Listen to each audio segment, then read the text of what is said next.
तो मूल्यानुभूति की आशा जीवन के साथ मूल्यानुभूति की आशा जीवन के साथ आकांक्षा भ्रांत ज्ञानावस्था के साथ और अनिवार्यता भ्रांत ज्ञानावस्था के साथ अभिव्यक्त होती है। मूल्यानुभूति की आशा जीवन के साथ आकांक्षा भ्रांत ज्ञानावस्था के साथ और अनिवार्यता भ्रांत ज्ञानावस्था के साथ अभिव्यक्त होती है। तीन स्थितियां लिखी हैं। एक जीवन में आशा के रूप में मूल्यानुभूति, फिर भ्रमित ज्ञानावस्था यानी अमानवीयता में आकांक्षा के रूप में रहती है और भ्रांत यानी मानवीयता में अनिवार्य है ना। मूल्यानुभूति अनिवार्य है, अनिवार्यता के साथ अभिव्यक्त होती। फिर आगे लिखा है कि जीवन अमरत्व के साथ आशा के रूप में होना ज्ञातव्य है। कह रहे कि जीवन अमरत्व के साथ है और आशा के रूप में होना ज्ञातव्य। जीवन शरीर को संचालित करता है, इससे पूर्व भी जीवन का अस्तित्व रहते हुए मानव परंपरा में उसकी अभिव्यक्ति पाई नहीं जाती।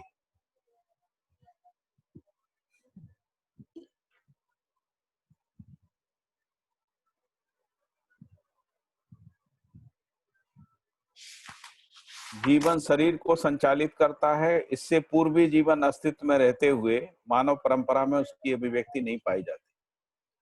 तो यदि वो शरीर को संचालित नहीं करता है तब भी वो अस्तित्व में रहता है, लेकिन मानव परंपरा में उसकी अभिव्यक्ति नहीं पाई जाती। तो यानी उसकी जो अभिव्यक्ति है वो शरीर के द्वारा ही होती है ना। जबकि मनुष्य शरीर के द्वारा अभिव्यक्त होने वाली आशा, विचार, इच्छा, संकल्प और अनुभूतियां स्पष्ट है।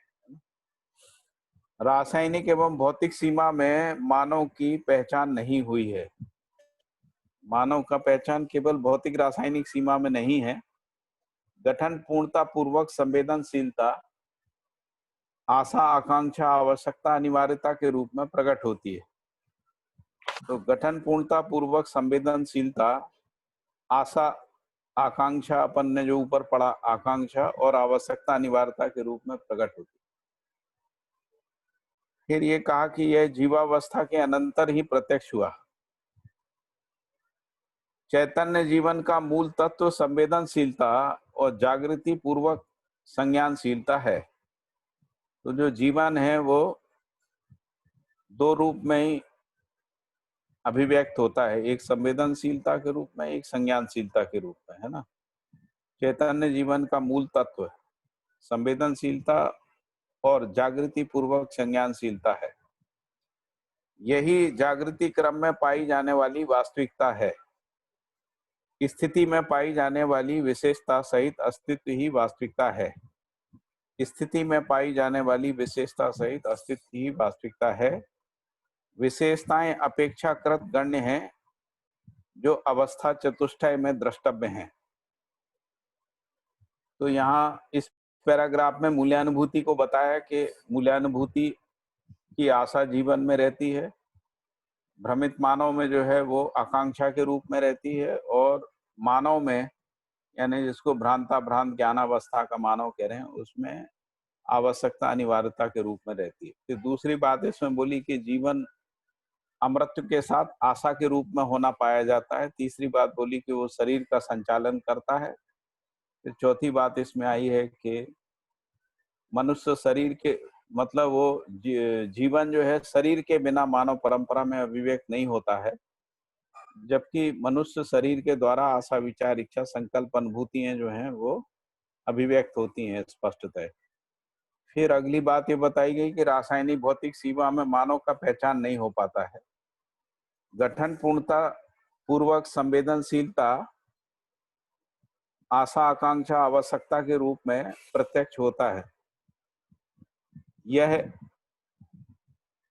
जीवावस्था के अनंतर ही प्रत्यक्ष हुआ। फिर कह रहे हैं कि चैतन्य जीवन का जो मूल तत्व है वो संवेदनशीलता पूर्वक और चैतन्य जीवन का मूल तत्व संवेदनशीलता और जागृति पूर्वक संज्ञानशीलता है। फिर ये कहा कि जागृति क्रम में पाई जाने वाली यही विशेषता भी है ना। फिर स्थिति में पाई जाने वाली विशेषता सहित अस्तित्व ही वास्तविकता है। विशेषताएं अपेक्षाकृत गण्य हैं, जो अवस्था चतुष्टय में द्रष्टव्य है। फिर अगले पैरे पे आ जाते हैं। जीवन नित्य और जन्म घटना है, जन्म के साथ मृत्यु स्पष्ट हुई है। प्रत्येक मनुष्य मृत्यु की ओर गतिमान पाया जा प्रत्येक जन्म मृत्यु की ओर गतिमान पाया जाता है। पाठक जी 1 मिनट थोड़ा सा रोकेंगे। ये जो हाँ पिछला जी। पढ़ा है अपन ने, हाँ, अनुभूति की आशा वाला, ये दीक्षा संस्कार के अंदर इंक्लूड है या मृत्यु संस्कार के अंदर? मतलब ये मुझे लग रहा है जुड़ कि नहीं रहा है। मृत्यु संस्कार में जाएगा ये शायद। एक बार देखना पड़ेगा, भी आगे जाके स्पष्ट होगा क्या होगा। चलिए,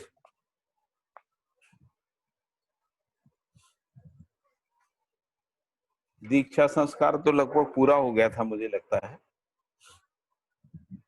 यहाँ पे जन्म मृत्यु की बात आ रही है ना, तो मुझे लगता है कि जो जन्म और मृत्यु दोनों की बात संयुक्त रूप से हो रही है यहाँ पे। अगले पैराग्राफ में और ज्यादा इसी पे फोकस किया है। जीवन नित्य और जन्म घटना है, जीवन नित्य और जन्म घटना है, और जन्म के साथ मृत्यु स्पष्ट हुई है। प्रत्येक जन्म मृत्यु की ओर गतिमान पाया जाता है। मृत्यु का ना होना ही अर्थात इकाई का संगठित विघटित ना होना ही अमरत्व है। तो वो चैतन्य इकाई में ही होता है ना। यह होना ही घटना है। जीवन के क्रियाकलाप आशा विचार इच्छा एवं अनुभव मूलक होते हैं, ना कि प्रस्थापन विस्थापन मूलक। प्रस्थापन विस्थापन क्रिया परमाणु में पाए जाने वाले परिणाम का द्योतक है। तो अभी यहाँ पे मूल रूप से इन्होंने अमृत और शरीर की जन्म और मृत्यु के बारे में बात की है ना। फिर ये भी बताया कि जब विघटित संगठित विघटित नहीं हो उसी को अमृत कह रहे हैं, अमृत जिसको कह रहे हैं। फिर ये भी कहा कि जीवन क्रियाकलाप आशा विचार इच्छा अनुभव मूलक होते हैं, और फिर उसमें प्रस्थापन विस्थापन नहीं होते है ना। प्रस्थान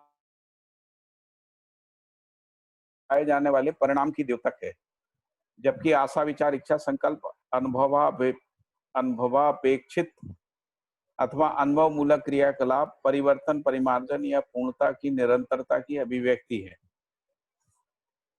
तो कह रहे हैं कि जो प्रस्थापन विस्थापन क्रिया परमाणु में पाए जाने वाले परिणाम परिवर्तन की द्योतक है, उसी के आधार पे बहुत सारी प्रजाति के परमाणुओं को पहचानते हैं। जबकि आशा विचार इच्छा संकल्प और अनुभवापेक्षित अथवा अनुभव मूलक क्रियाकलाप जो है वो परिवर्तन यानी गुणात्मक परिवर्तन परिमार्जन या पूर्णता की निरंतरता की अभिव्यक्ति है। तो यहाँ कोई परिणाम परिवर्तन नहीं होता है ना, गुणात्मक परिवर्तन होता है। परिणाम अधिक या कम का प्रमाण है, जबकि संवेदनशीलता औचित्य और अनौचित्य का प्रमाण है। औचित्य अनौचित्य पूर्णता एवं परिपक्वता के होने ना होने की अपेक्षाकृत अभिव्यक्ति है। गठन पूर्णता से अधिक इकाई में विकास, क्रिया पूर्णता से अधिक अभिव्यक्ति एवं आचरण पूर्णता से अधिक अनुभूति नहीं है। गठन पूर्णता से अधिक इकाई में विकास, क्रिया पूर्णता से अधिक अभिव्यक्ति एवं आचरण पूर्णता से अधिक अनुभूति नहीं है। फिर लिखा है कि सही मात्रा में सीमित नहीं है एवं गलती का अस्तित्व नहीं है।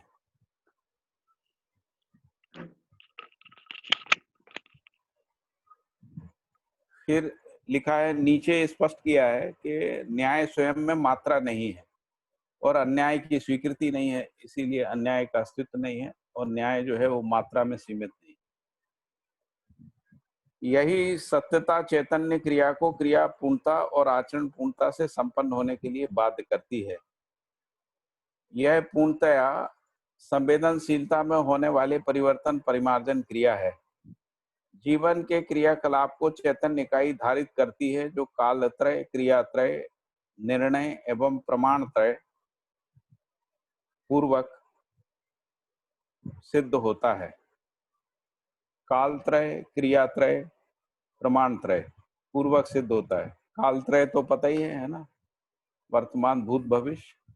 क्रियात्रय का मतलब भौतिक, रासायनिक और जीवन क्रिया। प्रमाणत्रय का मतलब है प्रयोग, व्यवहार और अनुभव। प्रमाण पूर्वक सिद्ध होता है। फलतः वर्तमान में चरितार्थता, भविष्य की योजना और विगत का इतिहास स्पष्ट होता है। इतिहास संस्कृति की अभिव्यक्ति एवं आर्थिक उपलब्धि की संयुक्त घटना है। इतिहास संस्कृति की अभिव्यक्ति एवं आर्थिक उपलब्धि की संयुक्त घटनाक्रम है। वर्तमान चरितार्थता अखंड सामाजिकता है, जिसकी प्रत्यक्ष उपलब्धि अभय एवं सहअस्तित्व है। भविष्य की योजना आर्थिक एवं सांस्कृतिक संतुलन में ही सफल होती है। सांस्कृतिक एवं आर्थिक संतुलन के बिना चैतन्य जीवन अर्थात संवेदनशील जीवन में गुणात्मक परिवर्तन संभव नहीं है। जागृति पूर्वक उपलब्धियां दो ही हैं, जो सतर्कता एवं सजगता है। पूर्ण सजगता पर्यंत जीवन पूर्ण सजगता पर्यंत शरीर धारण घटना एवं गुणात्मक परिवर्तन का अभाव नहीं है। पूर्ण जागृति ही स्वतंत्रता का द्योतक है। स्वतंत्रता इकाई में होने वाले गुणात्मक परिवर्तन की उपलब्धि है। गुणात्मक परिवर्तन का प्रमाणीकरण चैतन्य इकाई ही करती है। गुणात्मक परिवर्तन का प्रमाणीकरण चैतन्य इकाई ही किया करती है।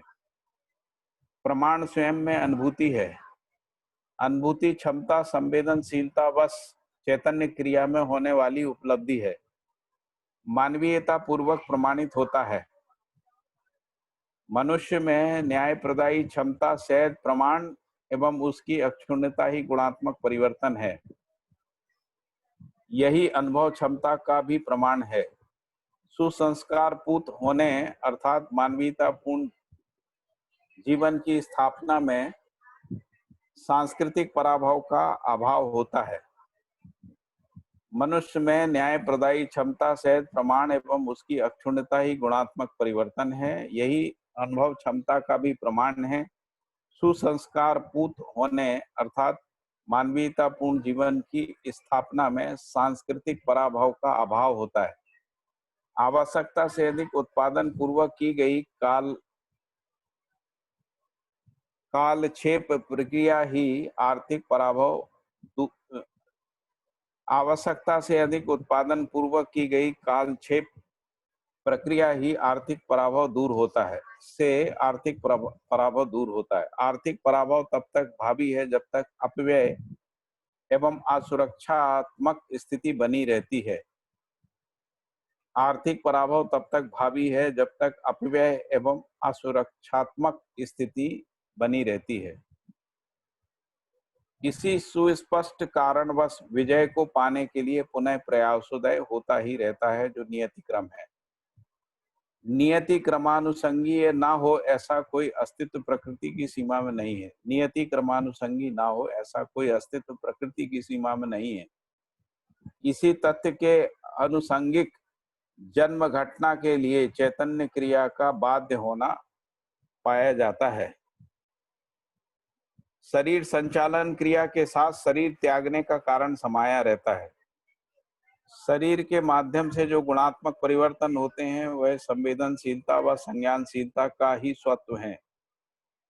उसका स्पष्ट रूप आशा, विचार, इच्छा व संकल्प में परिमार्जन प्रक्रिया है। यही प्रबुद्धता है। यही निपुणता, कुशलता एवं पांडित्य है। प्रबुद्धता की सीमा इससे अधिक नहीं है, इससे कम में तृप्ति नहीं है। पांडित्य ही सजगता एवं सतर्कता को प्रमाणित करता है। इसके पूर्ण होने तक गुणात्मक परिवर्तन के लिए बाध्यता पाई जाती है। यह क्रम अवश्य संभावी है।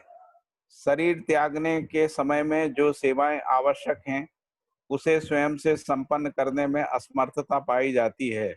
इसका तात्पर्य चैतन्य निकाय में किसी असमर्थता से नहीं, यह केवल शरीर संचालन योग्य न होने से है। ऐसे समय में अपनत्व सहित अपनों की सेवा आकांक्षित एवं वांछित होती है। यही आकांक्षा एवं वांछा की पूर्णता मरणोत्तर जीवन के लिए उपहार है। तात्पर्य, शरीर त्यागने के अनंतर स्वभाव गति के लिए ये सेवाएं सहायक तत्व हैं, क्योंकि मनुष्य जीवन में प्रधानतः मनुष्य के आचरण सेवा व्यवहार से आवेशित होते हुए अथवा आवेश से मुक्त होते हुए स्वभाव गति में अवस्थित होते हुए देखा जाता है। एक बार फिर से कुछ लाइन पहले से चलते हैं। यह लिखा है कि शरीर माध्यम से जो गुणात्मक परिवर्तन होते हैं वह संवेदनशीलता व संज्ञानशीलता का ही स्वत्व है। इसका स्पष्ट रूप आशा विचार इच्छा संकल्प में परिमार्जित प्रक्रिया है। यही प्रबुद्धता है, यही निपुणता कुशलता एवं पांडित्य है। प्रबुद्धता की सीमा इससे अधिक नहीं है, इससे कम में तृप्ति नहीं है। पांडित्य ही सजगता सतर्कता को प्रमाणित करता है। इसके पूर्ण होने तक गुणात्मक परिवर्तन के लिए बाध्यता है। यह क्रम अवश्यंभावी है। फिर है शरीर त्यागने के समय में जो सेवाएं आवश्यक हैं उसे स्वयं से संपन्न करने में असमर्थता पाई जाती है। इसका तात्पर्य यह नहीं है कि चैतन्य निकाय में किसी असमर्थता से नहीं, बल्कि शरीर संचालन योग्य न होने से है। ऐसे समय में अपनत्व सहित अपनों की सेवा आकांक्षित एवं वांछित होती है। यही आकांक्षा वांछा की पूर्णता मरणोत्तर जीवन के लिए उपहार है। तात्पर्य, शरीर त्यागने के अनंतर स्वभाव गति के लिए ये सहायक सिद्ध होता है। यदि ये सेवाएं नहीं मिलती हैं और कष्ट में मृत्यु होती है, उस समय आवेशित गति के में मृत्यु होती है और उसके कारण से जीवन में फिर वो आवेश बना रहता है।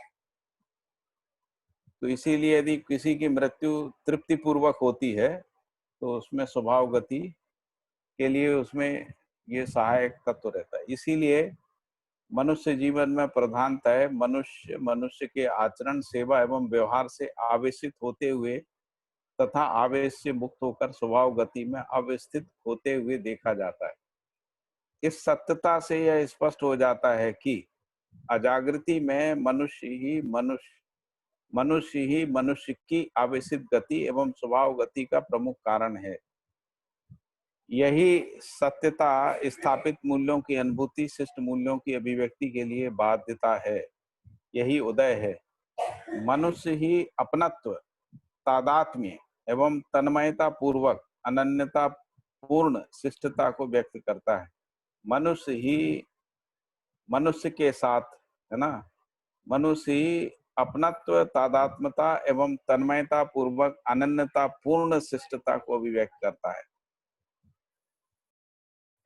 जब वह कांक्षानुरूप अपनत्व को प्राप्त नहीं कर पाता है, तब वह उस जन्म घटना के संदर्भ में पराभव को स्वीकारता है या उसके निष्प्रयोजन को स्वीकारता है।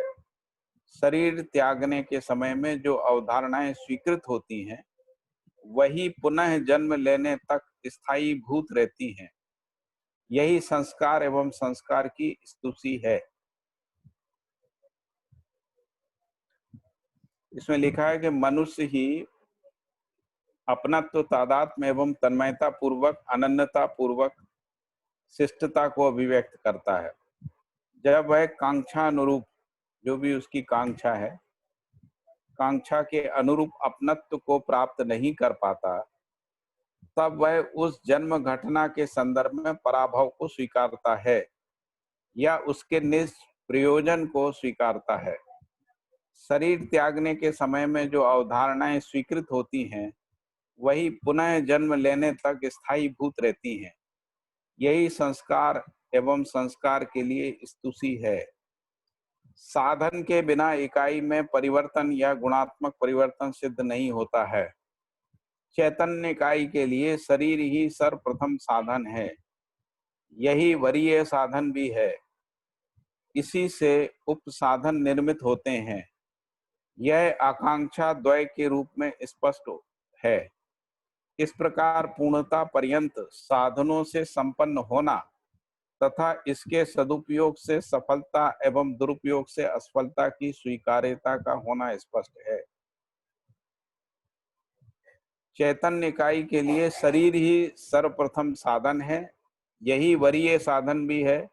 इसी से उपसाधन निर्मित होते हैं। वह आकांक्षा द्वय के रूप में है, जिनको अपन सामान्य आकांक्षा महत्वाकांक्षा कह रहे हैं।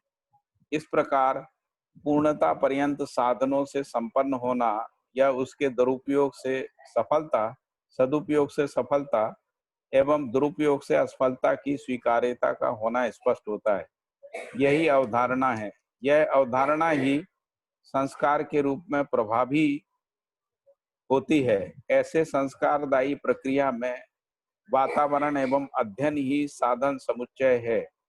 सेवा आचरण एवं व्यवहार, सेवा आचरण एवं व्यवहार ही मनुष्य के प्रति वातावरण निर्माण करने में प्रधान उपादेय तत्व है, जिसके लिए उसमें की गई मंगल अमंगल, शुभाशुभ, उचित अनुचित कृतियों का बारंबार स्मरण किया जाना, फलतः स्वयं में सफलता असफलता का स्वीकार होना, साथ ही अन्य के प्रति विश्वास या अविश्वास होना पाया जाता है।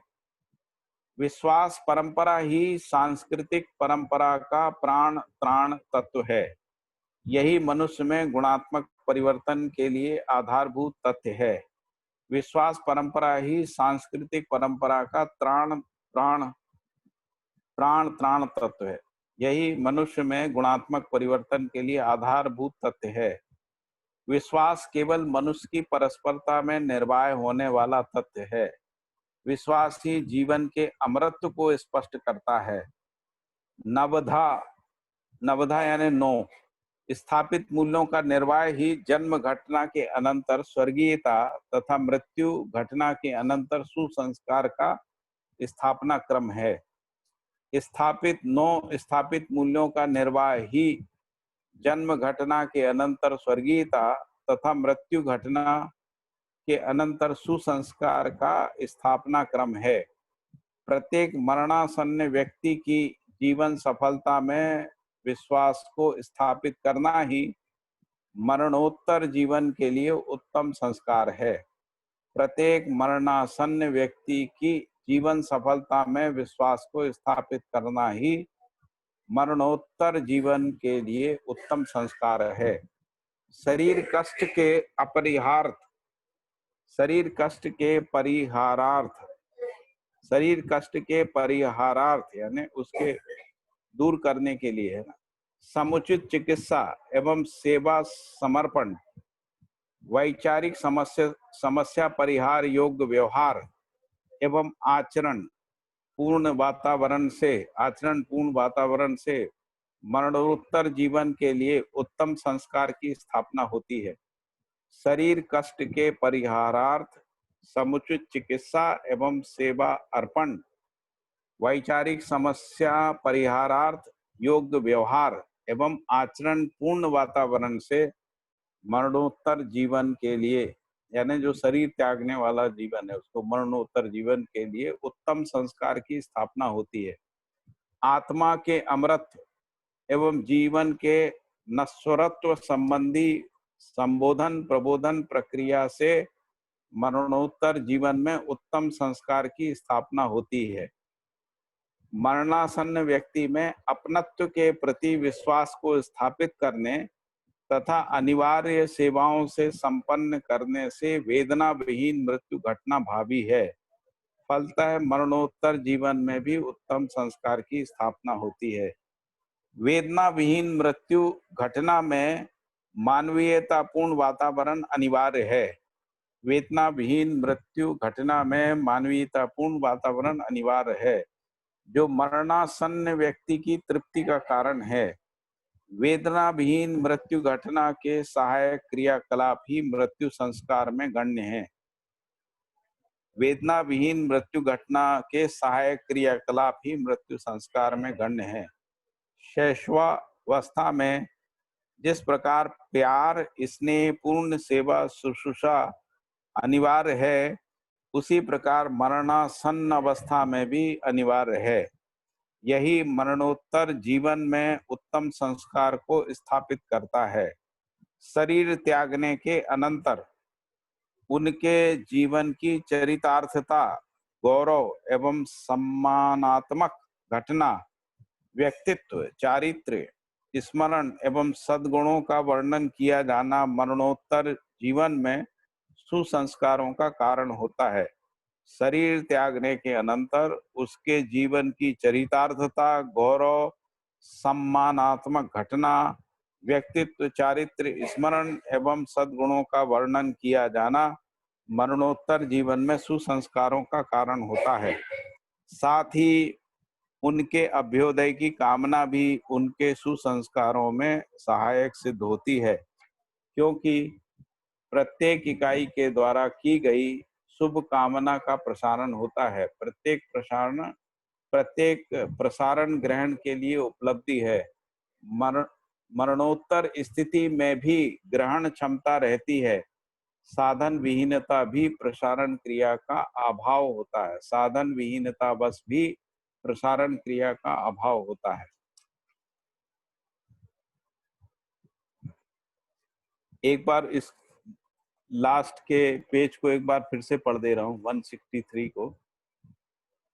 तो उसमें एक कहा कि विश्वास परंपरा ही सांस्कृतिक परंपरा का प्राण तत्व है। यही मनुष्य में गुणात्मक परिवर्तन के लिए आधारभूत तत्व है। विश्वास केवल मनुष्य की परस्परता में निर्वाह होने वाला तत्व है।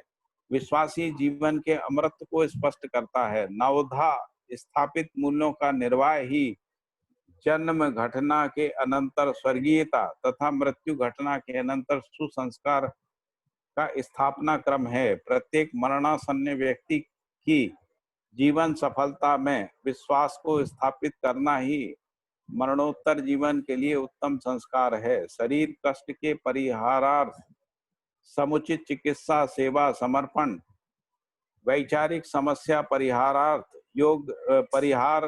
योग व्यवहार एवं आचरण पूर्ण वातावरण से मरणोत्तर जीवन के लिए उत्तम संस्कार की स्थापना होती है। आत्मा के अमृत एवं शरीर के नश्वरत्व संबंधी प्रबोधन प्रक्रिया से मरणोत्तर जीवन में उत्तम संस्कार की स्थापना होती है।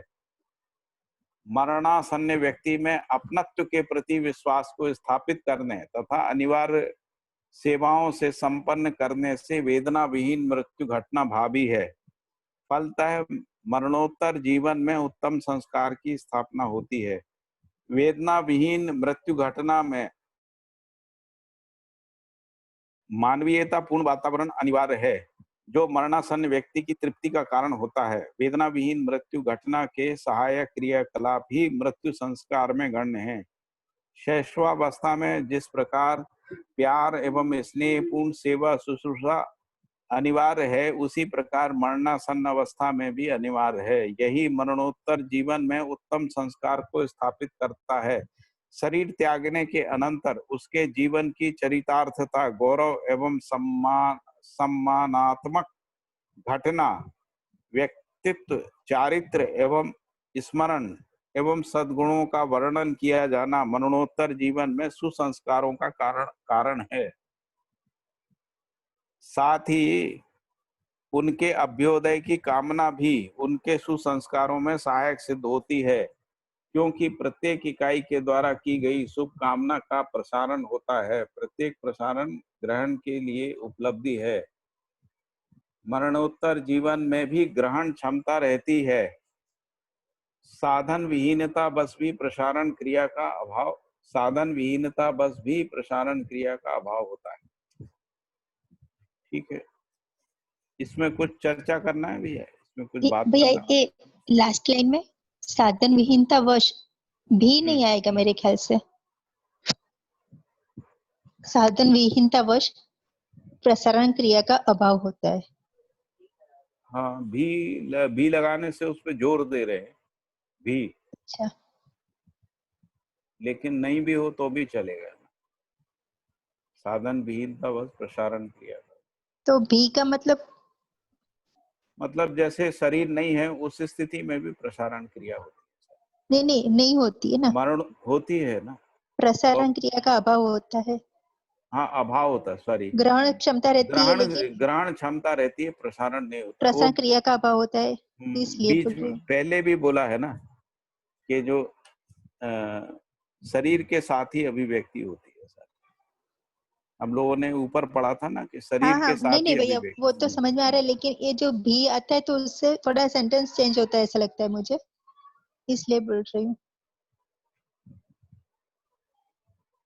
ठीक है, साधन विहीनता प्रसारण क्रिया का अभाव, ठीक है। साधन विहीनता बस प्रसारण क्रिया का अभाव होता है, ठीक।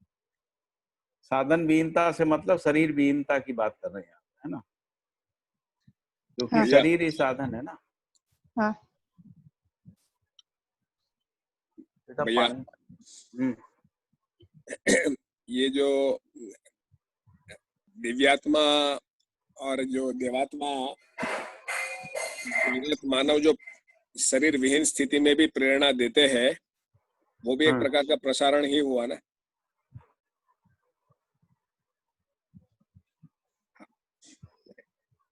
हमने सुना है कि जागृत आदमी शरीर विहीन स्थिति में भी वो अपना उपकार का कार्य किए रहता है और वो प्रेरणा देते रहता है, तो वो भी एक प्रकार का प्रसारण ही हुआ। इसको समझना पड़ेगा, मतलब जो आप कह रहे हैं। हाँ हाँ, नहीं ऐसा मतलब मैंने सुना है, तो ये ठीक है कि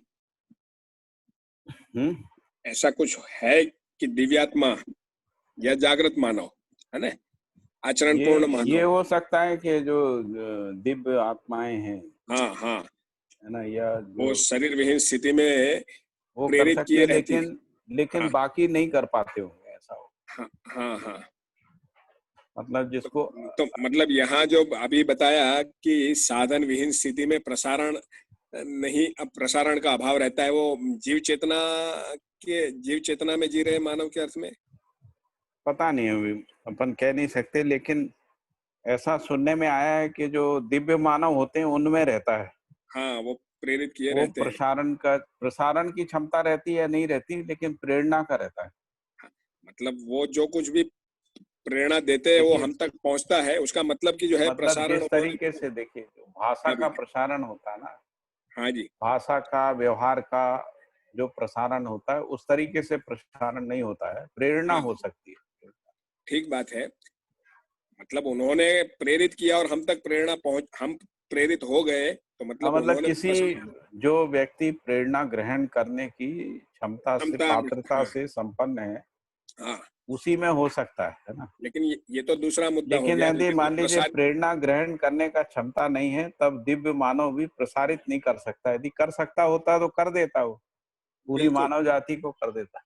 बिल्कुल, मतलब ये प्रेरणा ग्रहण करने की क्षमता वो दूसरा मुद्दा हो गया, लेकिन अगर प्रेरणा ग्रहण करने की क्षमता है तो वो दिव्यात्मा प्रेरणा प्रसारित कर सकते हैं, ऐसा प्रेरणा निकलता प्रसारित है। कर सकते ना, हाँ जी, है ना। लेकिन तो हाँ, यहाँ जो साधन विहीन स्थिति में प्रसारण का अभाव होता है, इस संदर्भ में मैं ये बात रख रहा हूँ। हम मतलब वो विशेष स्थिति हो गई ना, हाँ भैया, जनरलाइज स्टेटमेंट यही है। जनरलाइज स्टेटमेंट अपन देखेंगे ना, तो वो ये है ठीक, कि यदि शरीर नहीं है तो प्रसारण क्रिया का अभाव नहीं होता है। होते, बिल्कुल ठीक बात है। वो एक विशेष स्थिति है। जैसे मान लीजिए कि उन्होंने यहाँ पर ये भी आया ना कि जब तक जागृति नहीं होती है तब तक जन्म होता रहता है, ऐसा ऐसा कुछ आया ना। बीच में एक स्टेटमेंट यहाँ पर ये भी आया था ना, हाँ जी, तब तक जन्म होने की क्रिया बनी रहती है। हाँ जी, हाँ जी,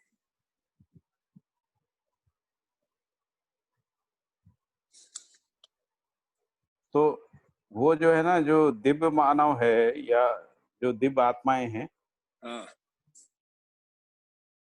उनमें वो क्षमता जाता रहती है, फिर होगी। वो उनकी इच्छा से ही जन्म होता हाँ जी, है। हाँ, तो सामान्य सिद्धांत यही है, जब तक जागृति पूरी नहीं होती है तब तक पुनर्जन्म होता रहता है। बिल्कुल बिल्कुल।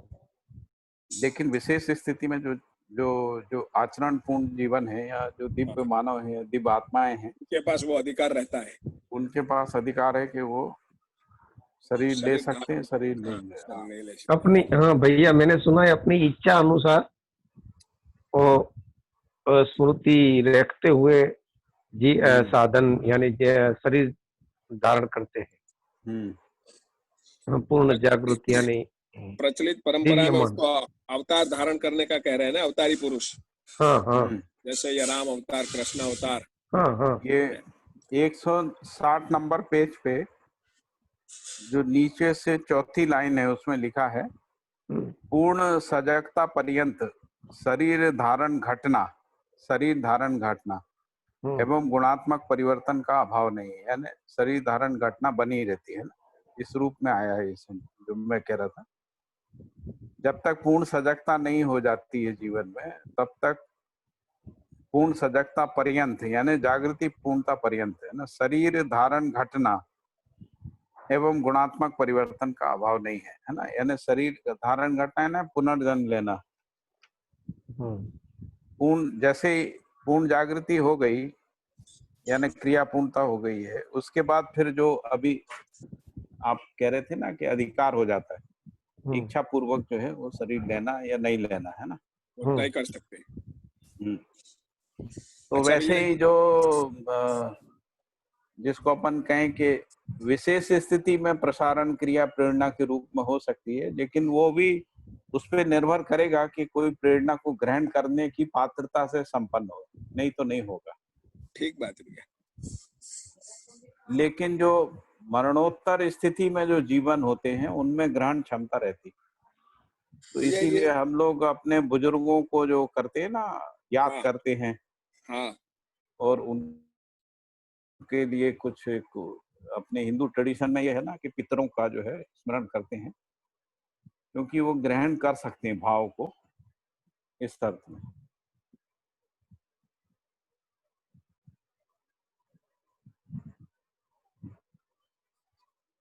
ये समझ में आया ना भैया? अब ये पितरों के बारे में क्या बोला आपने? इसमें लिखा है, बाबा जी ने ऐसा लिखा है, मरणोत्तर स्थिति में भी ग्रहण क्षमता रहती है ना, ग्रहण करने का क्षमता रहता, प्रसारण का नहीं रहता है। मतलब शरीर विहीन स्थिति में वो सुन सकता है, देख सकता है, लेकिन अभिव्यक्त नहीं हो सकता। अभिव्यक्त नहीं हो सकता। ठीक बात है। अच्छा, दूसरा ये जो अभी हमारी जो मतलब ये इसका मतलब पहचान सकता है वो परिवार और ये सदस्य, पहचानने की भी क्षमता रहती है। हाँ, रहती है, पहचानने की भी रहती है। मतलब पहचान सकता है, सुन सकता है और समझ भी सकता है, बट अभिव्यक्त नहीं हो सकता, मतलब निर्वाह नहीं कर सकता। निर्वाह सुखी दुखी भी हो सकता है। मतलब जैसे परिवार की उपलब्धि या संबंधियों की उपलब्धि पे सुखी होता है और उनकी असफलताओं पे दुखी भी हो सकता है।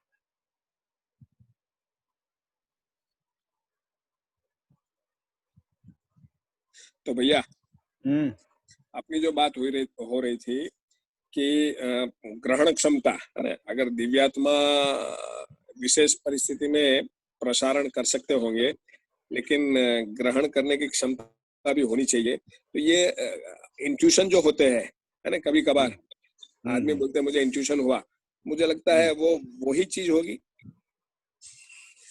कभी कुछ अचानक यदि आप जैसा होता है, इसको व्यक्ति के तरीके से देखेंगे, हाँ, और सहअस्तित्व के दृष्टिकोण से देखेंगे, हाँ जी, ये दो दृष्टिकोण है ना।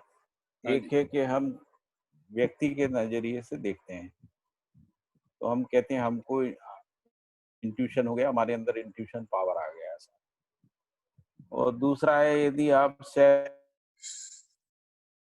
देखें तो अग्रिम जागृति और विकास के लिए मानव जाति में इंट्यूशन यानी प्रेरणा बनी रहती है, अभिप्रेरणा भी बोल सकते हैं, तो बना रहता है।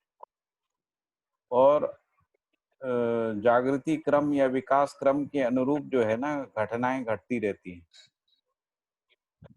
ये होता ही रहता है ना। तो जैसे किसी को इंट्यूशन होता है तो उसको अग्रिम जो जागृति है उसका अनुमान लग जाता है, उसी को इंट्यूशन कह रहे हैं। ठीक है, स्फुरना पूर्वानुमान, कहते हैं हाँ? जिसको, स्फुरना, कुछ स्फुरना बोलते हैं। पूर्वानुमान भी बोलते हैं ना, पूर्वानुमान। हाँ जी, ठीक बात। तो वो भविष्य का प्रेरणी अनुमान, मतलब आकलन कर लेना आदि आदि। तो उसको जो है ये तो दिव्यात्मा, हाँ जी बताइए। मैं ये कह रहा था कि अस्तित्व सहज होता है ये। हाँ तो जैसे जीवन में जो बहुत सारा चित्रण होता है ना, वो अनंत क्रियाओं के योगफल में होता है ना, क्योंकि अनंत क्रियाएं जो हैं वो चित्त में प्रतिबिंबित रहती हैं, सभी पे रहती है, जैसे मन पे भी रहती है। तो मन पे इंद्रियों के जो सैकड़ों क्रियाकलाप, हजारों क्रियाकलाप जो है इंद्रियों के चलते रहते हैं, उनको उनका जो है ना प्रभाव मन पे आता ही रहता है ना। हाँ जी, वैसी वृत्ति पे, चित्त पे है ना रहता है, तो सब पे जो, तो चित्त जो है उसमें चित्र ग्रहण क्षमता रहती है। तो इसी के कारण जो भी जितने भी इकाइयां होती हैं उन सब का प्रतिबिंबन जो है वो चित्त पे चित्र के रूप में रहता है, और वृत्ति में विचार के रूप में रहता है। जैसे विचार भी जो है आते रहते हैं, पता नहीं कहाँ कहाँ के विचार आते हैं। आप किसी एक लक्ष्य ले लेते हैं, इसके बाद विचार क्रिया जो है उस लक्ष्य के अर्थ में चलने लगती है। लक्ष्य को छोड़ देते हैं तब भी विचार क्रिया चलती रहती है, वो संस्कार के कारण से चलती। फिर जैसा संस्कार होता है वैसा वैसा विचार चलता है ना। और यदि हम लक्ष्य को तय करते हैं तो लक्ष्य के अर्थ में विचार चलता है ना, नहीं तो संस्कार के अर्थ में चलता है। और कई बार संस्कार के इतर भी विचार चलता रहता है। ऐसा जैसे कुछ चित्रण क्रिया जो है ना वो जो बहुत सारा प्रतिबिंबन क्रिया होता है उसके आधार पे भी होता है ना चित्रण क्रिया। तो उसी में से किसी चित्रण को हम लोग देख पाते हैं, कई चित्रण आगे के चित्रण भी जो है बीज रूप में प्रकृति में बने ही रहते हैं। जो जिसको हम लोग ये कह रहे हैं कि जो भी प्रगटन है वो बीज रूप में पहले से ही बना रहता है। तो इसीलिए जो है इंट्यूशन होता है या अनुमान लगता है, या जो ज्योतिष वाले लोग भी अनुमान लगा लेते हैं, आध्यात्मिक लोग जो है उनको इंट्यूशन होते हैं, उनको पूर्वानुमान हो जाता है, भविष्य की घटनाएं दिख जाती है ये सब। तो मुझे लगता है भैया, हाँ मुझे लगता है ये जागृति क्रम का हिस्सा है ना। अस्तित्व में जागृति क्रम है, तो जागृति क्रम के हिस्से के रूप में जो है इस प्रकार के अनुमान, पूर्वानुमान होते रहते होंगे। क्योंकि अस्तित्व में ये क्रम तो बना ही हुआ है, ये विकास क्रम, अनुभव विकास से भी आता है। जैसे जो लोग खेती करते हैं और उनकी खेती वर्षा पे निर्भर रहती है ना, हाँ, तो वो बादल को देख के पहचान जाते हैं कि ये बरसेंगे या ये बरसेंगे नहीं, लौट जाएंगे। ठीक बात है वो। तो ये जो अनुभव क्षमता होती है उनकी, ऐसे बाकी चीजों के संबंध में भी अनुभव क्षमता होती है। वो अनुभव क्षमता जो है नहीं, लेकिन भैया ये स्फुरना तो नहीं हुआ। अनुभव क्षमता जो है ना, स्फुरना अलग चीज है कि जो एक सेकंड, एक क्षण पहले कुछ नहीं था और अचानक जो है एकदम कोई चीज क्लिक हो जाती है और उससे फिर जो है आगे का रास्ता खुल जाता है, ऐसा भी होता है। वही तो मैं कह रहा हूँ कि लेकिन ये जो बादल वाला बताया उसमें तो जो है वो तो अनुभव के आधार पे है। नहीं, वो जो अनुभव के आधार पे जो अनुमान है, हाँ, वो अनुमान सभी जीवन में बना रहता है। कोई लोग उस अनुमान को देख पाते हैं, कोई नहीं देख पाते, बस इतना ही है। बस घटना, अनुमान तो रहता ही है जीवन में। हाँ वो तो रहता ही है। तो स्फुरण का आधार भी तो भैया कोई ना कोई बीज ही है ना, चाहे वो बीज सहअस्तित्व हो या दूसरा हो, तभी स्फुरण तो उसके आधार पे ही होगा। बीज तो रह गए।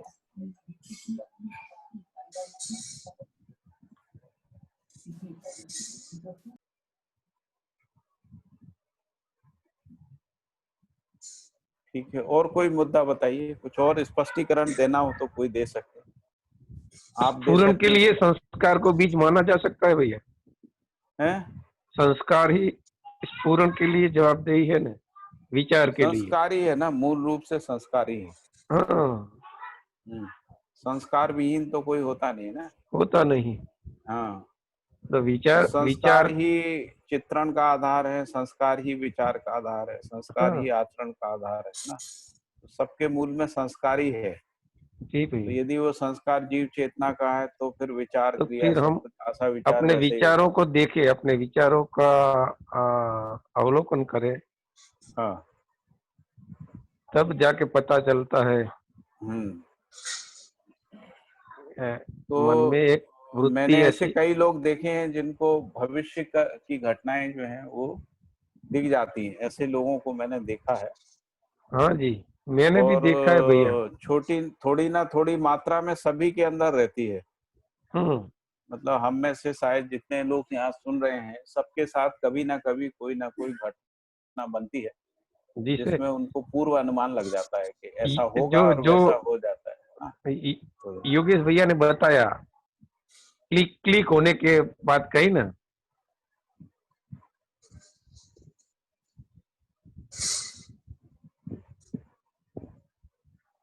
योगेश भैया को भी हुआ होगा, आपको भी हुआ होगा, सबको कभी ना कभी होता ही है ना।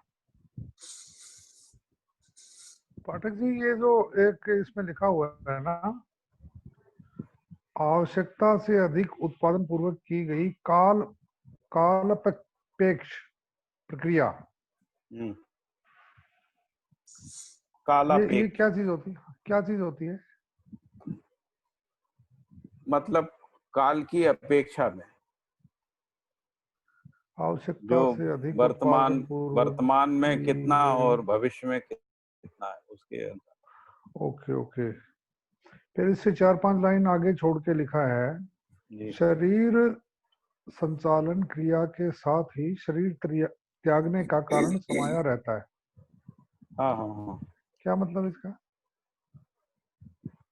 मतलब यही है भाई कि जो जो जिसका जन्म जन्म उसकी लेने का मृत्यु। कारण होता है, वही कारण मतलब शरीर छोड़ने का कारण रहता है। क्या कारण ये है इसमें मतलब? ऐसा लिखा है ना कि ये जो जन्म के साथ मृत्यु स्पष्ट हुई है ना, ये कारण जन्म बताया ना मृत्यु की इसमें। ओर गतिमान है।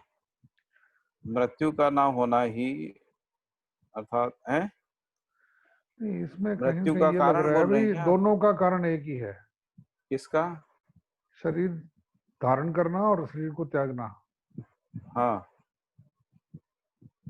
ऐसा शरीर क्या को कारण? त्यागने का कारण भी यही है। क्या बोल रहे हैं? शरीर के त्याग क्या लिखा है, कहाँ पर लिखा है, उसको पढ़ना ये पड़ेगा। जो अभी कालापेक्ष पढ़ रहे थे ना अपन, 160 पेज पे है, 130 पे। ये नई मेरे 161 पास जो किताब है उसमें 107 है, 107। ये एक मिनट। 161 61। 161 में हाँ, कहाँ बीच पर में, है? कौन सी बीच में है? हाँ, ये जो सुस्पष्ट कारणवश विजय को पाने के लिए पुनः प्रयासोदय, उसके ऊपर 2 लाइन उसके ऊपर। ऊपर आवश्यकता से अधिक उत्पादन पूर्वक की गई कालक्षेप प्रक्रिया से आर्थिक पराभव दूर होता है। मतलब अभी क्योंकि कितना ये चाहिए और फ्यूचर में कितना? उत्पादन की जो क्रिया है ना, वो कालक्षेप प्रक्रिया है। क्योंकि हाँ, काल के हिसाब से उत्पादन होता है ना। अच्छा अच्छा। जैसे बरसात में, ठंड में, गर्मी में, सब जगह अलग अलग चीजों का उत्पादन होता है, उसको कालक्षेप प्रक्रिया ओके ओके। उसी से होता है। मतलब आप उन चीजों को यदि ठंड में लगाएंगे जो गर्मी में होती, वो होंगी नहीं ना, तो आवश्यकता से अधिक उत्पादन नहीं होगा, या होगा भी तो कम होगा, मौसम के है ना। अनुसार हो गया। आपको तो ये सब पता ही है ना। हाँ, अभी पता लगने लगा है। हाँ, थोड़ा करने लगे क्या खेती, हाँ ध्यान हाँ, देने लगे? पूरा करने लग गया। तो मैं 4:15 बजे उसमें क्या जाता है हूँ कि खेत। जैसे मान लीजिए कोई दाल है, वो किसी मौसम में होती है, यदि हाँ उसको 1-2 महीने आगे पीछे कर दें तो उत्पादन आधे से कम हो जाता है। हाँ। कई बार नहीं भी होता, पेड़ हो जाता है, बीज ही नहीं होता है। यदि वो इसमें इसके हम्म, इसके बाद क्या लिखा है? वो इसके बाद वाला कौन सा मुद्दा था? ये तो हो गया, इससे बाद में आप कोई मुद्दा उठा रहे। 4-5 लाइन आगे छोड़ दी। शरीर त्यागने नियत का कारण समाया रहता नियति है। क्रमानुसंगी ना हो, ऐसा है। इसके आगे बाद आगे। ये इसी तथ्य के अनुसांगी जन्म घटना के लिए चैतन्य क्रिया का बाध्य होना पाया जाता है। हाँ, फिर है शरीर संचालन क्रिया के यानी शरीर कि इसका मतलब यही हुआ कि जो मतलब शरीर लेना ही लेना है आपको, उसमें मर्जी नहीं चलती, इसका मतलब यही हुआ ना? नहीं, शरीर संचालन क्रिया के साथ जीवन त्यागने का कारण भी समाया रहता है। नहीं, इससे पहले वाला, इसी तथ्य के इसे अनुषंगी जन्म घटना के लिए चैतन्य क्रिया का बाध्य होना पाया जाता है। हाँ, क्यों बाध्य होना पाया जाता है? भैया मैं क्योंकि बता दूं। नियति क्रमानुषंगी। हाँ बताइए बताइए। हाँ, फाल्गुनी बहन आगे बताइए। आगे की लाइन में लिखा है इसी तथ्य के आनुषंगिक जन्म घटना, मतलब कि डीएनए जो हमारा बोलते हैं ना, हाँ डीएनए में लिखा हुआ, मतलब कि सब लिखा हुआ होता है कि शरीर कब त्यागेगा, मतलब कि उसके शरीर कैसे चलेगा, फिर उसकी मृत्यु भी कैसे होगी। जैसे कि कैंसर भी होता है तो भी वो डीएनए में वो इनबिल्ट रहता ही है। तो जब भी गर्भावस्था में जब भी वो शरीर बनता है तभी से उसका मृत्यु कैसे होगी वो पूरा डिजाइन रहता ही है डीएनए में। ठीक है। हाँ, इसीलिए लिखा है ना, इसको पीछे नियति वाली लाइन से जोड़िए क्रमानुसंगी ना, ना दीदी, हो ऐसा नियति कोई अस्तित्व क्रमानुषंगी ना प्रकृति की हो। सीमा। इसमें क्या हेलो। मतलब है इसका? बताइए योगेश भाई क्या? हाँ, नहीं मैं ये बताइए, फाल्गुनी बहन ने जो बताया उपाध्याय ना, जी बताइए, आप तो बताइए। मैं ये जानना चाहता हूँ कि उसमें जो है जैसे अकस्मात से अगर मृत्यु होता है तो उसमें वो भी क्या नहीं लिखा नहीं रहता है डीएनए? नहीं, वो तो नहीं रहता ना भैया। हाँ अकस्मात से तो बाबा जी ने भी बताया कि अकस्मात कोई नहीं है, लेकिन अकस्मात जिस कारण से होता है ना, वो उसकी पूरी, जैसे कि बाबा ने बताया था एक बार कि जैसे कि एरोप्लेन क्रैश हो जाता है तो क्या सबके लोगों की यही तो थोड़ी लिखा होता है कि वो इसी तरह से मरेंगे। लेकिन जो भी इंजन बनाया है जो, तो उसमें क्या फॉल्ट रह गया, वो तो मनुष्य का ही फॉल्ट हुआ ना। हाँ जी। वो जो फॉल्ट हुआ उसके उसकी जिम्मेदारी थी। तो एक्सीडेंटली बाबा जी ने कभी नहीं बताया कि वो डीएनए से लिखा हुआ था। लेकिन नॉर्मली जिस तरह से मृत्यु होती है ना, जैसे कि रोग भी होता है वो भी डीएनए से ही होता है, इस तरह से। हाँ नहीं मतलब मैं ये आप जो कह रही हो ना कि कुछ डिसीज तो ऐसे है कि जो जैसे कि अभी कोरोना में जो लोग मर गए है ना, एक समय पे वो तो अलग कोरोना बात था है ही भैया, नहीं, वो तो अलग बात है ना। हाँ नहीं वो तो नहीं होता ना। हाँ दूसरी बात बोल रहे हैं, जो आप लोग अनुमान लगा रहे हैं, आप लोग जो अनुमान लगा रहे हैं उससे अलग बात यहाँ हाँ पर है। फाल्गुनी बेन ये कहना चाहती है शायद मैं ऐसा कि ये जो ये रचना जो है ना, ये शरीर रचना, इसकी अवधि इतनी है वो डीएनए में लिखा रहता है। ये अगर समझो कि कोई अपमृत्यु नहीं हुआ तो ये इतना लंबा चल सकती है ये रचना, उसके बाद अपने आप जो है विरचित हो जाएगी किसी भी वजह से, मतलब किसी भी बीमारी के निमित्त पर ये रचना जो है इससे लंबा नहीं चलेगी, या इतना तो चलेगी ही। इस रूप में मैं इसको देखता हूँ। मैं पर यहाँ पर इसमें कोई दूसरी बात लिखी हुई है यहाँ पर। हाँ जो आप लोग अनुमान लगा रहे हैं उससे कोई अलग बात। Falguni Ben, Falguni Ben hello. हाँ बोलो। मैं जो कह रहा हूँ वो वैसा कुछ भैया है। कुछ और कह रहे हैं भैया। हाँ नहीं आपने जो कहा और मैं जो समझ रहा हूँ वो एक अर्थ है कि अलग है? वो नहीं एक ही अर्थ है। एक ही अर्थ है। मैंने इसलिए बोला भैया कि इसी तथ्य के आनुषंगिक जन्म घटना के लिए चैतन्य क्रिया का बाध्य होना पाया जाता है। इसलिए मैं ऐसा समझा कि आनुषंगिक जन्म घटना मतलब कि जो भी अपने वंशाणु, मतलब कि शरीर रचना कैसी होगी वो सब आनुषंगिक जन्म घटना के लिए चैतन्य क्रिया का बाध्य होना पाया जाता है। मतलब कि चैतन्य क्रिया वही से रहेगी कि जिस तरह से उसका शरीर है। मैंने ऐसा समझा है। अच्छा ठीक है। भैया कुछ कह रहे थे? नहीं दीदी, इसमें जैसे आपने बताया शरीर के बारे में, तो एक बार मैं बता दूं फिर इसके बाद आप लोग फिर विचार करिए आपस में, है ना। हाँ फाल्गुनी ने बहन ने जो बताया उसको स्मरण में रखिए, योगेश भाई ने जो उसमें सहमति व्यक्त करी उसको भी स्मरण में रखिए। लेकिन मैं यहाँ पर ये कह रहा हूँ कि इसमें लिखा है कि जो सुस्पष्ट कारणवश विजय को पाने के लिए पुनः प्रयासोदय होता ही रहता है, जो नियति क्रम है। तो यहाँ पर ये कह रहे हैं कि जब जीवन जो है अपनी जागृति को प्रमाणित नहीं कर पाता है तो उसमें प्रयासोदय का होना जो है वो नियति क्रम है।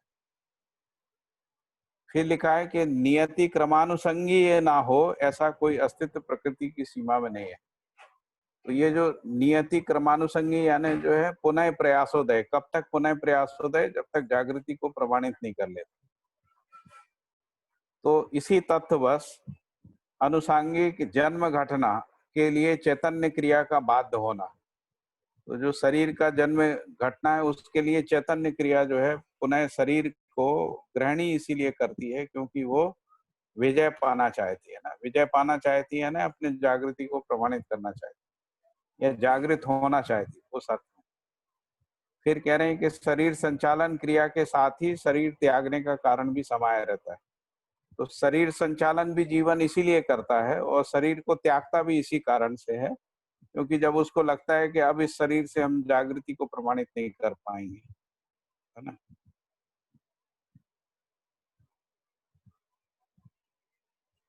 ठीक बात है। वो जो अजित सिंह जी पूछ रहे थे ना, जन्म के और मृत्यु का एक कारण एक ही कौन सा कारण है, तो ये भैया ने बताया अभी,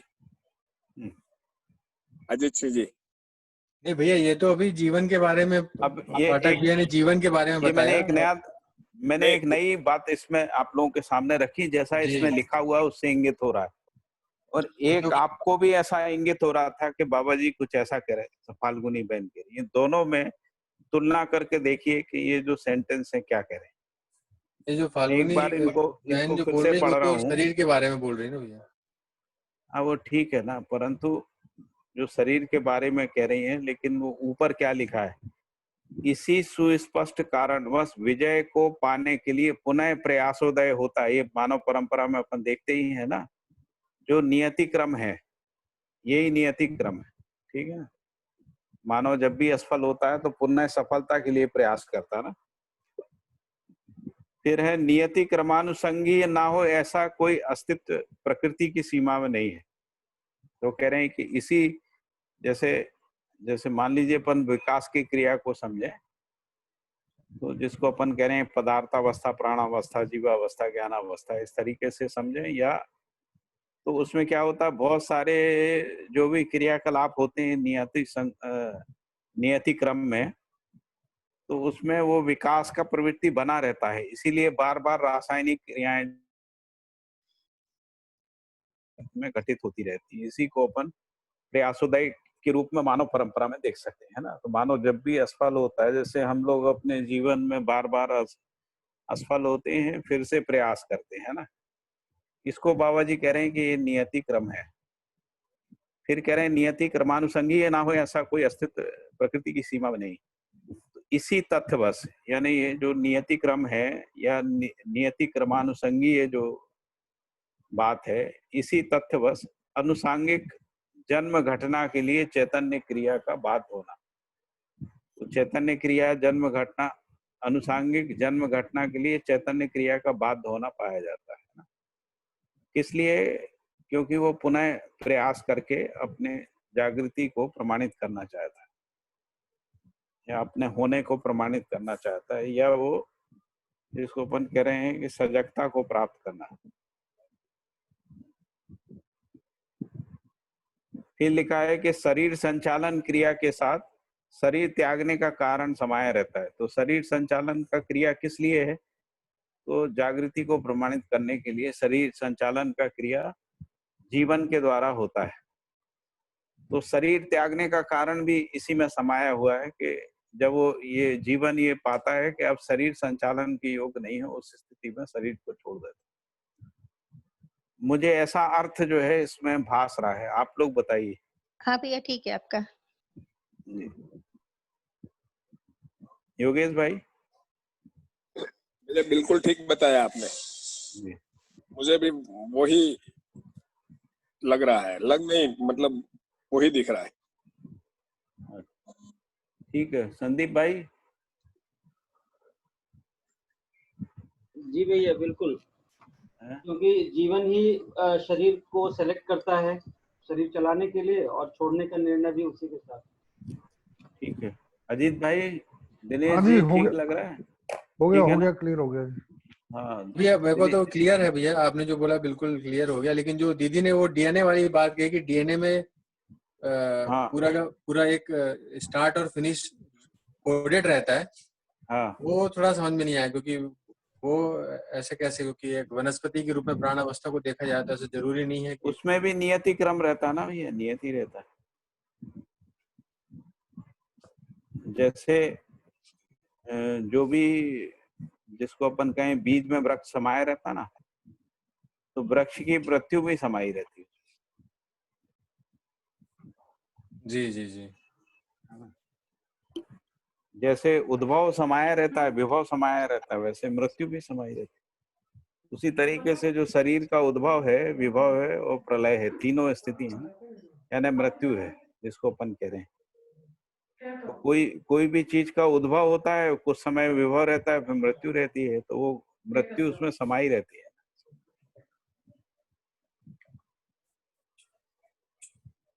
ठीक है, जी भैया। आगे कुछ बताइए। आगे पाठक जी ये है जो है ना,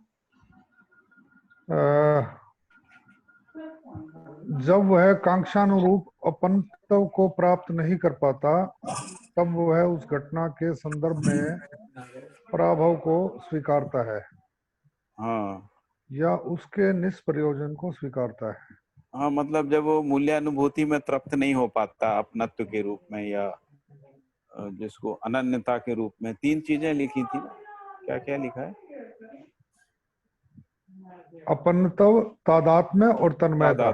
तन्मयता और अनन्यता, हाँ है ना, ये चार हाँ, चीजें मतलब लिखी इन ना। तीनों का अपना मीनिंग अनन्यता है। अपनत्व, तादात्म्य और तन्मयता पूर्वक पूर्वक अनन्य, अनन्यता। हाँ अनन्यता यानी प्रेम का जो शिष्ट मूल्य है ना, हाँ यानी मूल्यानुभूति ही हुई है ना, क्योंकि सभी मूल्य प्रकारांतर से प्रेमी है ना। तो हाँ, इसलिए अनन्यता पूर्ण शिष्टता को व्यक्त करता है ना, ऐसा लिखा है। तो और ऊपर भी लिखा है कि इसमें जो यही आपने सत्यता पहले स्थापित कहा, मूल्यों की अनुभूति, शिष्ट मूल्यों की अनुभूति की अभिव्यक्ति के लिए बाध्यता, यही उदय है। नहीं तो अब इन फिर आप, दोनों बातों को अगर जोड़ें अपन के, जो हाँ आपने पहले कहा था शरीर संचालन क्रिया के साथ ही शरीर त्यागने का कारण समाया रहता है, तो आपने इसका आंसर ये दिया भी जागृति को पाना और जागृति को प्रमाणित करना ही शरीर ग्रहण करने का कारण है। हाँ, अब अगर और इसको इससे त्यागने का जोड़ें अपन, कारण भी यही है, शरीर त्यागने का। त्यागने का भी यही कारण है भाई। अभी ये इससे ये अब इससे पर्पस जो हो है ना नहीं सॉल्व नहीं पाएगा, हो अब इस सकता है। शरीर से नहीं हो पाएगा। लेकिन जो जैसे अपन अभी जीव चेतना में जी रहे हैं और अपने आप को शरीर ही मानते हैं, हाँ वो इसके साथ कहाँ फिट बैठेगा? उसमें तो भोग करने के लिए शरीर को अपन ने वो किया है, और अब भोग करने लायक रहा नहीं, चलो इसको छोड़ते हैं अभी। ये देखिए, सब उसमें भी भोग को अगर आप सुख के अर्थ में देखें तो सुख पाना चाहता है वो, है ना। हाँ तो वो सुख नहीं मिल रहा है उसको, इंद्रियों से भी सुख नहीं मिल रहा है, तब भी वो शरीर की हाँ निरर्थकता बस उसको त्याग देना चाहता है। कहता अब ओके, इंद्रियों से सुख नहीं मिल रहा हाँ है ना। लेकिन इंद्रियों के सुख से ज्यादा सुख का आकांक्षा उसमें बना ही रहता है। अपनों का सुख, अपनों की सेवा, अपने जो है जो भी उसने जिंदगी में किया रहता है, लोग उसके बारे में उसको स्मरण दिलाएं कि नहीं नहीं आपने ऐसा काम किया था, ये अच्छा काम किया था, वो किया था, ऐसा लोग करते हैं ना। बुजुर्ग लोगों को जिनके मनोबल टूट जाते हैं, वो कहते हैं नहीं नहीं आपने अच्छा जीवन तो जिया है, क्या हाँ, नहीं तकलीफ वो है। आएगा, थोड़ा सा आगे आएगा, उसको भी करते हैं हाँ अपन हाँ। डिस्कस। उससे पहले ये है ना, जब वह कांक्षानुरूप अपनत्व को प्राप्त नहीं कर पाता, तब उस जन्म घटना के संदर्भ में पराभव को स्वीकारता है मतलब या वो, उसके, हाँ हाँ ये या निष्प्रयोजन को स्वीकार, हाँ हाँ, शरीर त्यागने के समय में जो अवधारणाएं स्वीकृत होती हैं वही पुनः जन्म लेने तक स्थायीभूत रहती हैं। हाँ तो मान लो पराभव को उसने स्वीकार कर लिया, ऐसा संस्कार बन गया, ऐसी अवधारणा बन गई, हाँ। तो पुनर्जन्म फिर वो लेगा ही क्यों, जब पराभव को उसने स्वीकार कर इसीलिए लिया। लेगा कि वो फिर से प्रयास होता है, नियति क्रम है ना। अच्छा, क्योंकि जागृति अनिवार्य है, इसीलिए नियति क्रम विधि से बोले। यही संस्कार एवं संस्कार के लिए स्तुषी है। अच्छा, इसको थोड़ा और समझाइए ना, ये शरीर त्यागने के समय जो अवधारणाएं स्वीकृत होती हैं, इसका मतलब कि मतलब जो भी, जैसे मान लीजिए नहीं, हम इसका लोग, तो बाबा जी ने बताया है ना, स्वरूप कुरूप सफल असफल, इस रूप से है ना, संवाद में कहीं बताया उन्होंने। भैया ये अवधारणाएं जो हैं जी, कौन कौन सी? स्वरूप कुरूप सफलता असफलता, मतलब वो अवधारणा, मतलब जो जो एक ये आदमी जो भाषा लिखी हुई है संवाद में, इसका मीनिंग मेरे को पता नहीं है, क्योंकि ये दरअसल ना पहली बार ही जो ये चैप्टर है इसको मैं ध्यान से पढ़ रहा हूँ। अदरवाइज कभी मेरे को ना इस टाइप का हुआ नहीं, क्योंकि ये इन सब चीजों का जो अपन अभी जो मतलब कि हमारी जो परेशानियां हैं उनका इन चीजों से कोई लेना देना नहीं है डे टू डे लाइफ के अंदर, इसलिए मेरे कभी ये क्वेश्चन नहीं इसके लिए मतलब। हाँ बताइए क्या। भैया, जैसे आपने बोला कि शरीर त्यागते समय, तो मतलब जैसे अपन बोलते हैं कि डेथ बेड में आदमी लेटा हुआ है, उस समय वो जो विचार कर रहा है, वो अपना मूल्यांकन कर रहा है पूरे जीवन का, उसको अवधारणा कह रहे हैं क्या यहाँ? अवधारणा का मतलब होता है जो स्वीकृतियां रहती हैं मान्यता के रूप में या समझदारी के रूप में। तो जैसे स्वीकृति उसकी बन गई कि जैसे मान लीजिए कि अभी हमारी स्वीकृति राजतंत्र में है ना, तो राजतंत्र की अवधारणा है, और यदि मान लो प्रजातंत्र की है तो प्रजातंत्र की अवधारणा। यदि हमारे अंदर ये स्वीकृत है कि भौतिकता में ही सुख है ना, तो वो अवधारणा बैठी हुई है कि भौतिकता में सुख है। और यदि लगता है कि भौतिकता में सुख नहीं, हम इस जगह पे आ गए हैं, तो वो अवधारणा बैठी रहती है कि भौतिकता में सुख। वो संस्कार बनते हैं नए जन्म के लिए। अवधारणा का मतलब स्वीकृति है। जागृति से पहले जो स्वीकृति है वो मान्यता के रूप में रहती है, जागृति के बाद जो स्वीकृति वो समझदारी के रूप में, तो दोनों को ही अवधारणा बोलते हैं। तो ये अवधारणा भी है जो बनी है जागृति के पहले भ्रमित अवस्था में, जो भी उसकी अवधारणा बनी है वो अगले जन्म के लिए उसके संस्कार बन गए, ऐसा? हाँ, अवधारणा मतलब स्वीकृति ही संस्कार है ना, तो जो स्वीकृति है वही अवधारणा, वही संस्कार है। लेकिन अपन तो कहते हैं भैया कि बुद्धि और आत्मा तो कुछ स्वीकारते ही नहीं है, तो ये तो मतलब अगर भ्रमित अवस्था में, तो बुद्धि तो ये सब रिजेक्ट कर ही देता है। मान्यता तो रहती है ना भैया, मान्यता चित्त स्वीकार लेता है। अच्छा, तो चित्त तक जो स्वीकृति आ गई, वो उस स्वीकृति के लेवल पे वो संस्कार, मतलब बच्चे में वो ही स्फूर्णा बन के वो अगले संस्कार में, अगले जन्म में संस्कार के रूप में आता है। तो इसके लिए न्याय धर्म सत्य के अलावा स्वीकार है? तो वही जाता है जो न्याय धर्म सत्य के कसौटी पे सही है। नहीं, फिर से पूछिए क्या पूछ रहे हैं। नहीं, ये कह रहे हैं कि जो अंतिम अवस्था में जो मान्यता बनी गई है वही अवधारणा है, वही संस्कार रूप में अगली शरीर यात्रा की जो पूंजी है, तो वो जो स्वीकृतियां हैं वो चित्त में आ जाती हैं, वो स्वीकृतियां हैं। एक उदाहरण देके मैं समझाता हूँ कि यदि कोई आदमी शारीरिक रूप से श्रम करता है ना, या कोई व्यक्ति बहुत अच्छा संगीतकार होता है, या कोई बहुत अच्छा कलाकार होता है, मट्टी के बर्तन बनाता है ना, पूरी जिंदगी मट्टी के बर्तन बनाए हुए, तो उसमें वो संस्कार बना रहता है। अगला जन्म जब होता है तो वो संस्कार जो है, जैसे ही उसको वैसा अवसर मिलता है तो वो संस्कार जो है वो प्रकट हो जाता है, उदय हो जाता है। जैसे जो अच्छा गाना गाने का अभ्यास करते हैं, रियाज करते रहते हैं बहुत सालों तक, तो उनके अंदर वो उसकी अवधारणाएं बैठ जाती है, अवधारणा बन जाती है जिसको कहें, है ना, और वही संस्कार के रूप में रहता है। तो जब अगला जन्म होता है तो उसके अंदर वही संस्कार जो है, इसको लिख रहे हैं कि वही संस्कार या संस्कार के लिए स्तुति के रूप में रहती है जो अवधारणाएं रहती हैं।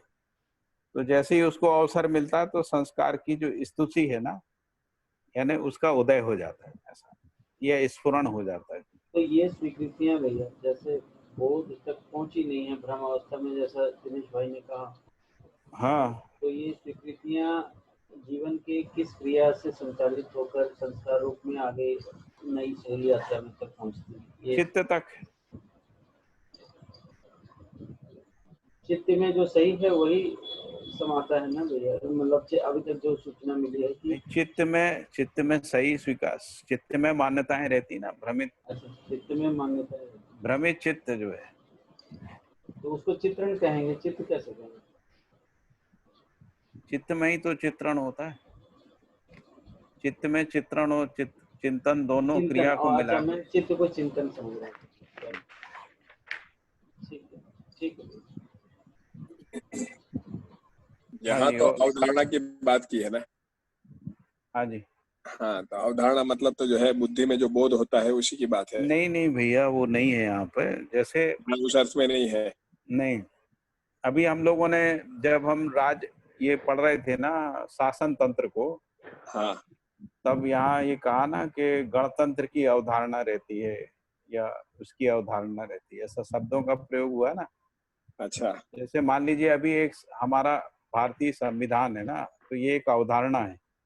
हाँ जी, है ना, उस अर्थ में अवधारणा शब्द का प्रयोग किया। अच्छा अच्छा। अंग्रेजी में जिसको अपन कॉन्सेप्चुअल फ्रेमवर्क बोलते हैं। हाँ जी, उस रूप में है यहाँ पर ये अवधारणा शब्द। हाँ, तो अब जैसी हमारी स्वीकृति है, मान लीजिए हमारी युद्ध करने की स्वीकृति है, तो वो हाँ, स्वीकृति के उस साथ प्रकार की अवधारणा हाँ, जैसे मान लो किसी के अंदर लड़ने की स्वीकृति है ना। हाँ जी, युद्ध करने की स्वीकृति है, तो अगले जन्म में जब भी युद्ध करने जैसा अवसर आएगा, वो संस्कार उसका जाग जाएगा। और मान लीजिए किसी की युद्ध करने की स्वीकृति नहीं है, तो जब युद्ध जैसी स्थिति होगी वो वहां से भाग जाएगा, पलायन करेगा। मतलब यहाँ अवधारणा को दोनों अर्थ में मतलब ले सकते हैं, है ना। मतलब ये परिपुष्ट अनुमान या तो निश्चयात्मक स्वीकृति के रूप में भी हो सकता है और मान्यता के रूप में भी हो सकता है। दोनों रूप में। अच्छा, ठीक है भैया। वो दिनेश भैया ने जो दिनेश भैया का जो क्वेश्चन था ना, उस थोड़ा, हेलो, हाँ जी, दिनेश भैया का जो क्वेश्चन था ना, उसमें हाँ, अगले जन्म में वो संस्कार लेकर चलता है ना, तो लेकिन उसमें सिर्फ एक बात ऐड करनी थी कि गर्भावस्था के वातावरण भी उतना इफेक्टिव रहता है कि वो जो संस्कार लेकर आता है तो परिवर्तित हो सकता है, बस वही। बहुत बढ़िया। वो इसीलिए उन्होंने जो है उसको अलग संस्कार के रूप में बोला, विवाह संस्कार, है ना। कौन सा संस्कार बोला है? विवाह संस्कार में ही आया था ना। नहीं, जन्म संस्कार है। हाँ, हाँ। तो इसीलिए उसको जन्म संस्कार को उतना महत्व दिया ना। नहीं भैया, गर्भावस्था में वो परिवर्तित हो सकता है, जो ठीक बात अपने पूर्व संस्कार को लेकर आता है। वो गर्भावस्था में भी हो सकता है। मान लीजिए परिवार में जागृति है, उसमें भी उसका संस्कार फिर परिवार में, फिर परिवार और यदि समाज में शिक्षा है, मानवीय शिक्षा है, तो भी हो सकता है। व्यवस्था है तो भी हो सकता है। यदि मानवीय व्यवस्था है और यदि किसी के पिछले जन्म में संस्कार नहीं था मानवीयता का, तो उसको मानवीय संस्कार मिल जाएगा ना वातावरण में। चाहे वो गर्भ में हो, चाहे जन्म के समय हो, चाहे परिवार में हो, समाज में हो, कहीं ना कहीं वातावरण का महत्व है ना संस्कार परिवर्तन में। इसलिए वो ऐसा। ठीक है, आप ठीक आपने ध्यान दिलाया। हाँ भैया इसमें, हेलो भैया जी, तो भैया इसमें अपने जो परंपरा में भी जो प्रचलित परंपरा भी जो है उसमें भी जो संस्कार कहते हैं, जैसे कि पतंजलि योग सूत्र में भी कहा गया है कि ये जो बच्चा जो जन्म लेता है तो ये कई जन्मों के संस्कार लेके आता है, मतलब पिछले जन्म के नहीं, पिछले से पिछले और पिछले से पिछले। भाई वो तो रहते ही हैं। अभी तो उसमें और इसमें कोई डिफरेंस नहीं है। अभी अपन तात्विक रूप से देखें, तात्विक रूप में यदि चले जाएं, है ना। अभी हम लोग काफी व्यवहारिक बात कर रहे हैं, लेकिन यदि तात्विक रूप में चले जाएं तो जीव चेतना का संस्कार रहता है ना। तो केवल जो समझदारी है वही संस्कार है, बाकी तो चला ही आ रहा है, जीव चेतना का संस्कार है ना। है ना, तात्विक रूप में केवल इतना ही है। संस्कार जीव बना ही चेतना नहीं में है। जीव चेतना का संस्कार बना ही रहता है। अब कुछ थोड़ा बहुत समझ गए हैं आप, तो वो समझ ही संस्कार है, बाकी तो बना ही हुआ है ना, जो जीव चेतना।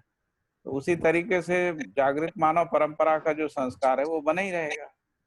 मान लीजिए हम लोग जिसको अपन मानवीयता में संक्रमित हो गए, तो मानवीयता के संस्कार बने ही रहेंगे।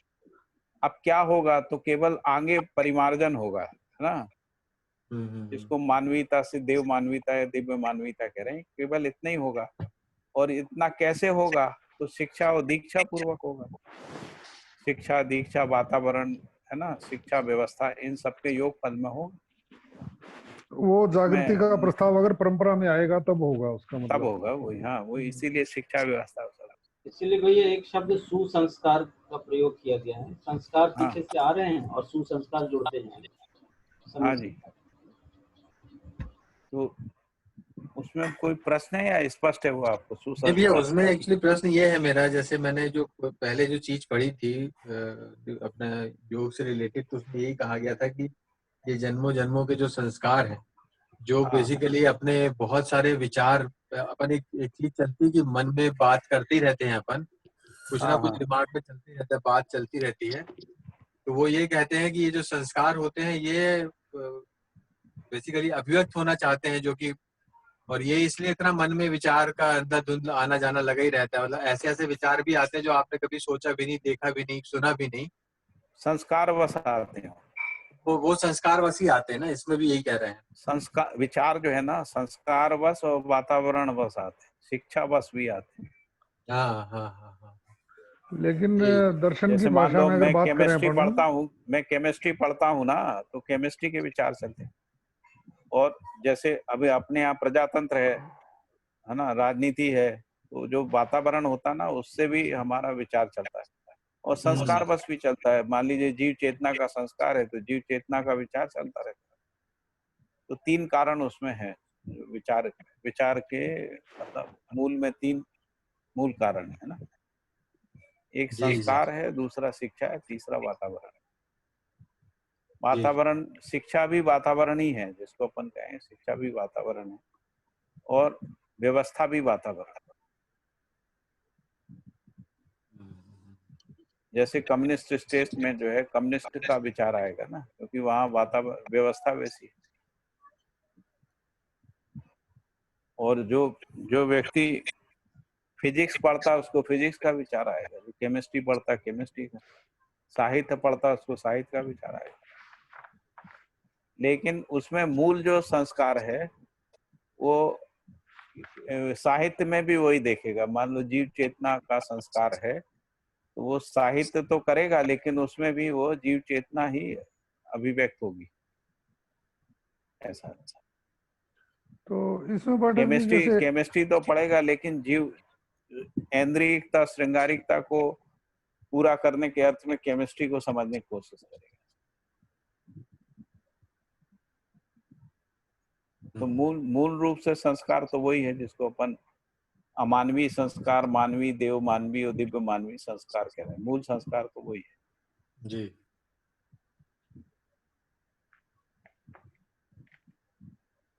हाँ जी। और आगे कुछ इसमें ये था पाठक जी, लास्ट पेज जो है ना जी, उसमें ये लिखा है, उसके लिए उनसे की गई मंगल अमंगल, शुभाशुभ तथा उचित अनुचित कृतियों का बारंबार स्मरण किया जाना, फलतः स्वयं में सफलता असफलता का स्वीकार होना, साथ ही अन्य के प्रति विश्वास या अविश्वास होना पाया जाता है।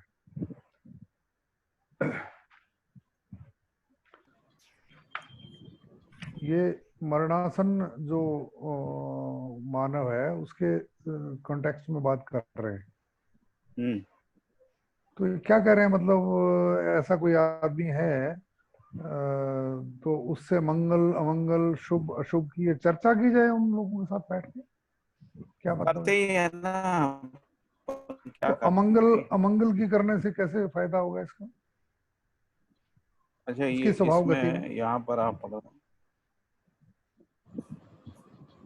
हेलो, हाँ, मतलब यदि अमंगल या अशुभ या अनुचित आदि का तो स्मरण वो बार बार नेगेटिव, करेंगे तो वैसा ओके वैसी ओके, गति बनेगी, मतलब स्वभाव गति, आवेशित गति हो जाएगी उसकी। आवेशित हो जाएगी, यही तो ओके ओके। और फिर इसकी 3-4 लाइन छोड़ के इसके बाद हाँ। में लिखा है, प्रत्येक मरणासन व्यक्ति का जीवन सफलता में विश्वास को स्थापित करना ही मरणोत्तर जीवन के लिए उत्तम संस्कार है।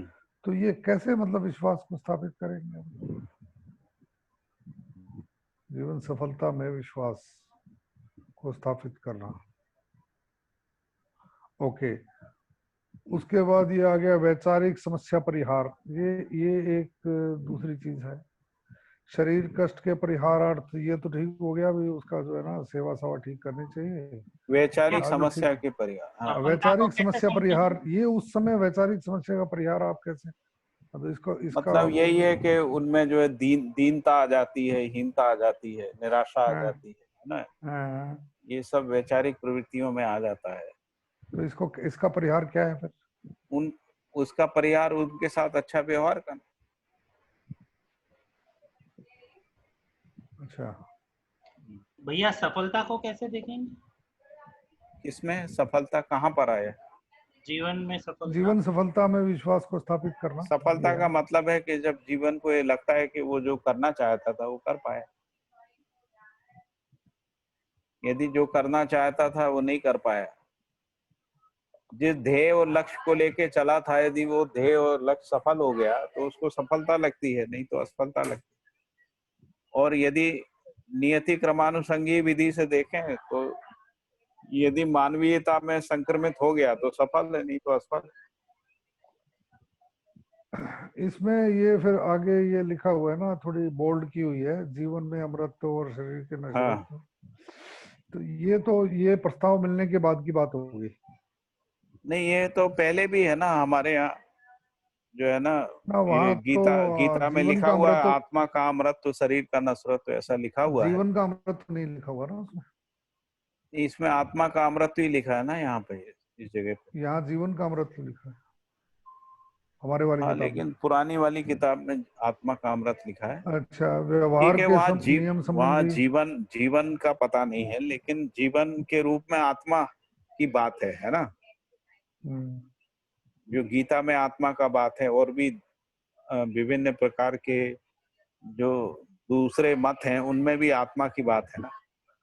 तो ये मैं ये पूछ रहा था, ये जो बोल्ड की हुई लाइन जो लिखी हुई है, मतलब ये नश्वरत्व और व्यवहार के नियम, ये मरणासन के बारे में लिखी है, मरणोत्तर means these things should be ये जो चीजें हैं, ये जो गीता बता रहे हो। देखिए, जहाँ निराशा आती है ना, निराशा आती है जब मरने का समय होता है, उस समय ओके मैं मर जाऊंगा, ये हो जाएगा, उस समय यदि आत्मा के अमृत की बात होती है, शरीर तो नश्वर है, सबका मरना है, सबको जाना है, ऐसा। और व्यवहार संबंधी नियम, तो उससे क्या होता है, उसमें ये विश्वास स्थापित हो जाता है कि मैं तो निरंतर हूँ, मैं नहीं मरूंगा, केवल शरीर छूट जाएगा। नहीं, व्यवहार के नियम तो ये है ना, असंग्रह विद्या, ये जो है यही है ना। इसमें कहाँ लिखा व्यवहार के नियम? व्यवहार के नियम संबंधी संबोधन लिखा है ना, जिसको वो बोलते हैं ना अपना, नई किताब में लिखा है क्या? ज्ञान कौन सा पेज पे आप पढ़ रहे हैं? नहीं, ये विवेक की परिभाषा लिखी हुई है मोटा मोटी। नहीं, यहाँ पे क्या लिखा हुआ? यहाँ मेरी बुक में लिखा है, जीवन में अमरत्व एवं शरीर के नश्वरत्व, व्यवहार के संबंधी नियम। तो ये विवेक की जो डेफिनेशन है ना, वो ये है। एक बात है, दर्शन में जो विवेक की डेफिनेशन दी हुई है वो यही है। नहीं, इसमें ये क्या है, ये कुछ इन लोगों ने एडिट किया है, उसका त्रुटि है इसमें। अच्छा, पुरानी किताब है ना, उसमें ज्यादा ठीक लिखा है, आत्मा के अमृत शरीर के नश्वरत्व संबंधी प्रबोधन प्रक्रिया से मरणोत्तर जीवन में उत्तम संस्कार की स्थापना होती है। वहाँ व्यवहार के नियम की बात ही नहीं है ना। वहाँ पे क्या व्यवहार का नियम काम करेगा? अभी मरने वाले आदमी को केवल इतने ही बता सकते हैं कि आत्मा अमर है, शरीर नश्वर है, तो आप थोड़ी खत्म हो जाओगे, शरीर ही खत्म होगा, और शरीर तो सबका जाता है ना, शरीर मरता है, तो इस तरीके का जो अपन प्रबोधन करते हैं या बात करते हैं, समझाते हैं, है ना, उसकी बात चल रही है यहाँ पर। तो किसी के दिमाग में रहा होगा कि ये बाबा जी ने जो है इसका विवेक मतलब की ये बात हुआ करी कि ये जो गरुड़ पुराण वगैरह जो है, ये जब अपन उसको बोल के सुनाते हैं, हाँ, वो करना चाहिए, इसका मतलब? नहीं, गरुड़ पुराण करना चाहिए की बात या नहीं आ रही आपने है, अभी लेकिन गीता का इतना तो बताया था ना अभी? केवल इतना ही अपन बोल सकते ना कि ऐसा, क्योंकि ये तो प्रसिद्ध है ना, आत्मा का अमृत तो बहुत प्रसिद्ध है परंपरा में, हजारों साल से चला आ रहा है। शरीर का नहीं, वो नस्वरत्व भी प्रसिद्ध है हाँ, वो ना। ठीक है। और ये मतलब दर्शन भी यही कह रहा है, इसको दूसरे नहीं, तरीके से कह रहा है, मैं जीवन आपसे का ये अमृत। जानना चाह रहा था, क्योंकि आप का जो है ना, उस चीज की भी स्टडी पूरी है आपकी, मतलब हम लोगों से जी काफी ज्यादा है, ये जो पुराण वुराण है और जो है ना गीता वीता है। तो मेरा कहने का मतलब इतना ही था जी, कि ये सब जो करते हैं अपन, यही यहाँ मतलब कि उसको ठीक बताया जा रहा है ना, मतलब करना चाहिए, मतलब? नहीं, अपन इसमें ये नहीं बताया जा रहा है कि गरुड़ पुराण करना है, गीता पाठ करना है, ये नहीं कहा जा रहा है। हाँ, केवल इतना कह रहे हैं कि वो जो व्यक्ति है, मतलब जो हाँ, हमारा संबंधी ही होगा ना मूल रूप से, हाँ, हाँ, तो जब वो मृत्यु के निकट होता है ना, तब हम उससे उसका मनोबल टूटता है ना, उसमें हाँ, निराशा हताशा आती है ना, हम्म, उसमें भय भी आता है थोड़ा सा, अब मैं मर जाऊंगा, ऐसा रहता है। हम्म, तो उस समय में यदि हम उसको इस बात का स्मरण दिलाते हैं या समझाने का प्रयास करते हैं, है ना, या हम उसको समझा पाते हैं, है ना, कि जो लेकिन पाठक मनुष्य। जी, इसमें एक मेरी प्रैक्टिकल वो है, जो ऐसा हमारा संबंधी है जो सारी उम्र हमारे साथ जिया है या उम्र के ज्यादातर हिस्से में हमारे साथ जिया है, जब ये एकदम उसके डेथ डे पे या उससे थोड़े दिन पहले इस टाइप की बातें अपन करने लग जाते हैं, और वो पहले तो सुनता ऐसी नहीं बात है ना। कभी जिंदगी में नहीं की, तो इससे तो हाँ, विश्वास टूटेगा उसका हमारे ऊपर कि ये यार कैसी बातें करने लग गया तू। नहीं, हमने मान लीजिए हमने नहीं करी है, जो जिस पे उसका विश्वास है वो आके बोलेगा। मान लीजिए हाँ, वो उसका कोई मित्र है, उसका कोई गुरु है ना, उसका लेकिन कोई वो भी जिसको कोई जो, वो बड़ा आदमी मानता है, मान लीजिए कभी वो मिलने आता है, वो कहेगा। तो नहीं नहीं, किसी भी वो बात आपकी तरीके ठीक से। है, चाहे कोई कितना ही नजदीकी हो, लेकिन इस टाइप की बातें तो अपन जब कभी कोई, ये जिसको बोलते हैं ना शमशान वराग्या के टाइम में ही करते हैं, बाकी डे टू डे लाइफ में तो ऐसी कोई बात करते ही नहीं अपन से, कोई भी आदमी हो नहीं किसी के करते तो साथ। करना चाहिए, वो कह रहे हैं, यहाँ पर कह रहे हैं करना चाहिए, ताकि उसमें जो करेंगे है तो फिर वो अपनत्व उसका के विश्वास प्रति टूटेगा विश्वास ना। स्थापित। हाँ है। नहीं नहीं, विश्वास टूटेगा ना उसका भी, ये भी सारी जिंदगी तो ऐसी कभी इसने बातें की नहीं, आज ऐसी बातें क्यों कर रहा है, मतलब इससे तो अरे तो विश्वास भाई, टूटेगा ना। नहीं, परंपरा में बना हुआ है ना, आप समझिए। जैसे हम्म। मान लो आपने कभी नहीं किया है, लेकिन लोग तो करते हैं ना, नहीं, समाज लोग में तो चलता है। उतना ही करते हैं ना जितना मैं बता रहा हूँ, वो शमशान वैराग्य के टाइम में कोई 2-4 मिनट इस टाइप की बात होती है बस, हाँ, बाकी तो कहाँ नहीं दिन में करते हैं तो नहीं होगा, वो कह रहे हैं कि यदि ऐसा करते हैं तो होगा। ओके। दूसरा भाई इसकी जो लास्ट इसमें अपन पैराग्राफ। सिद्धांत को समझिए, पहले सिद्धांत को समझिए।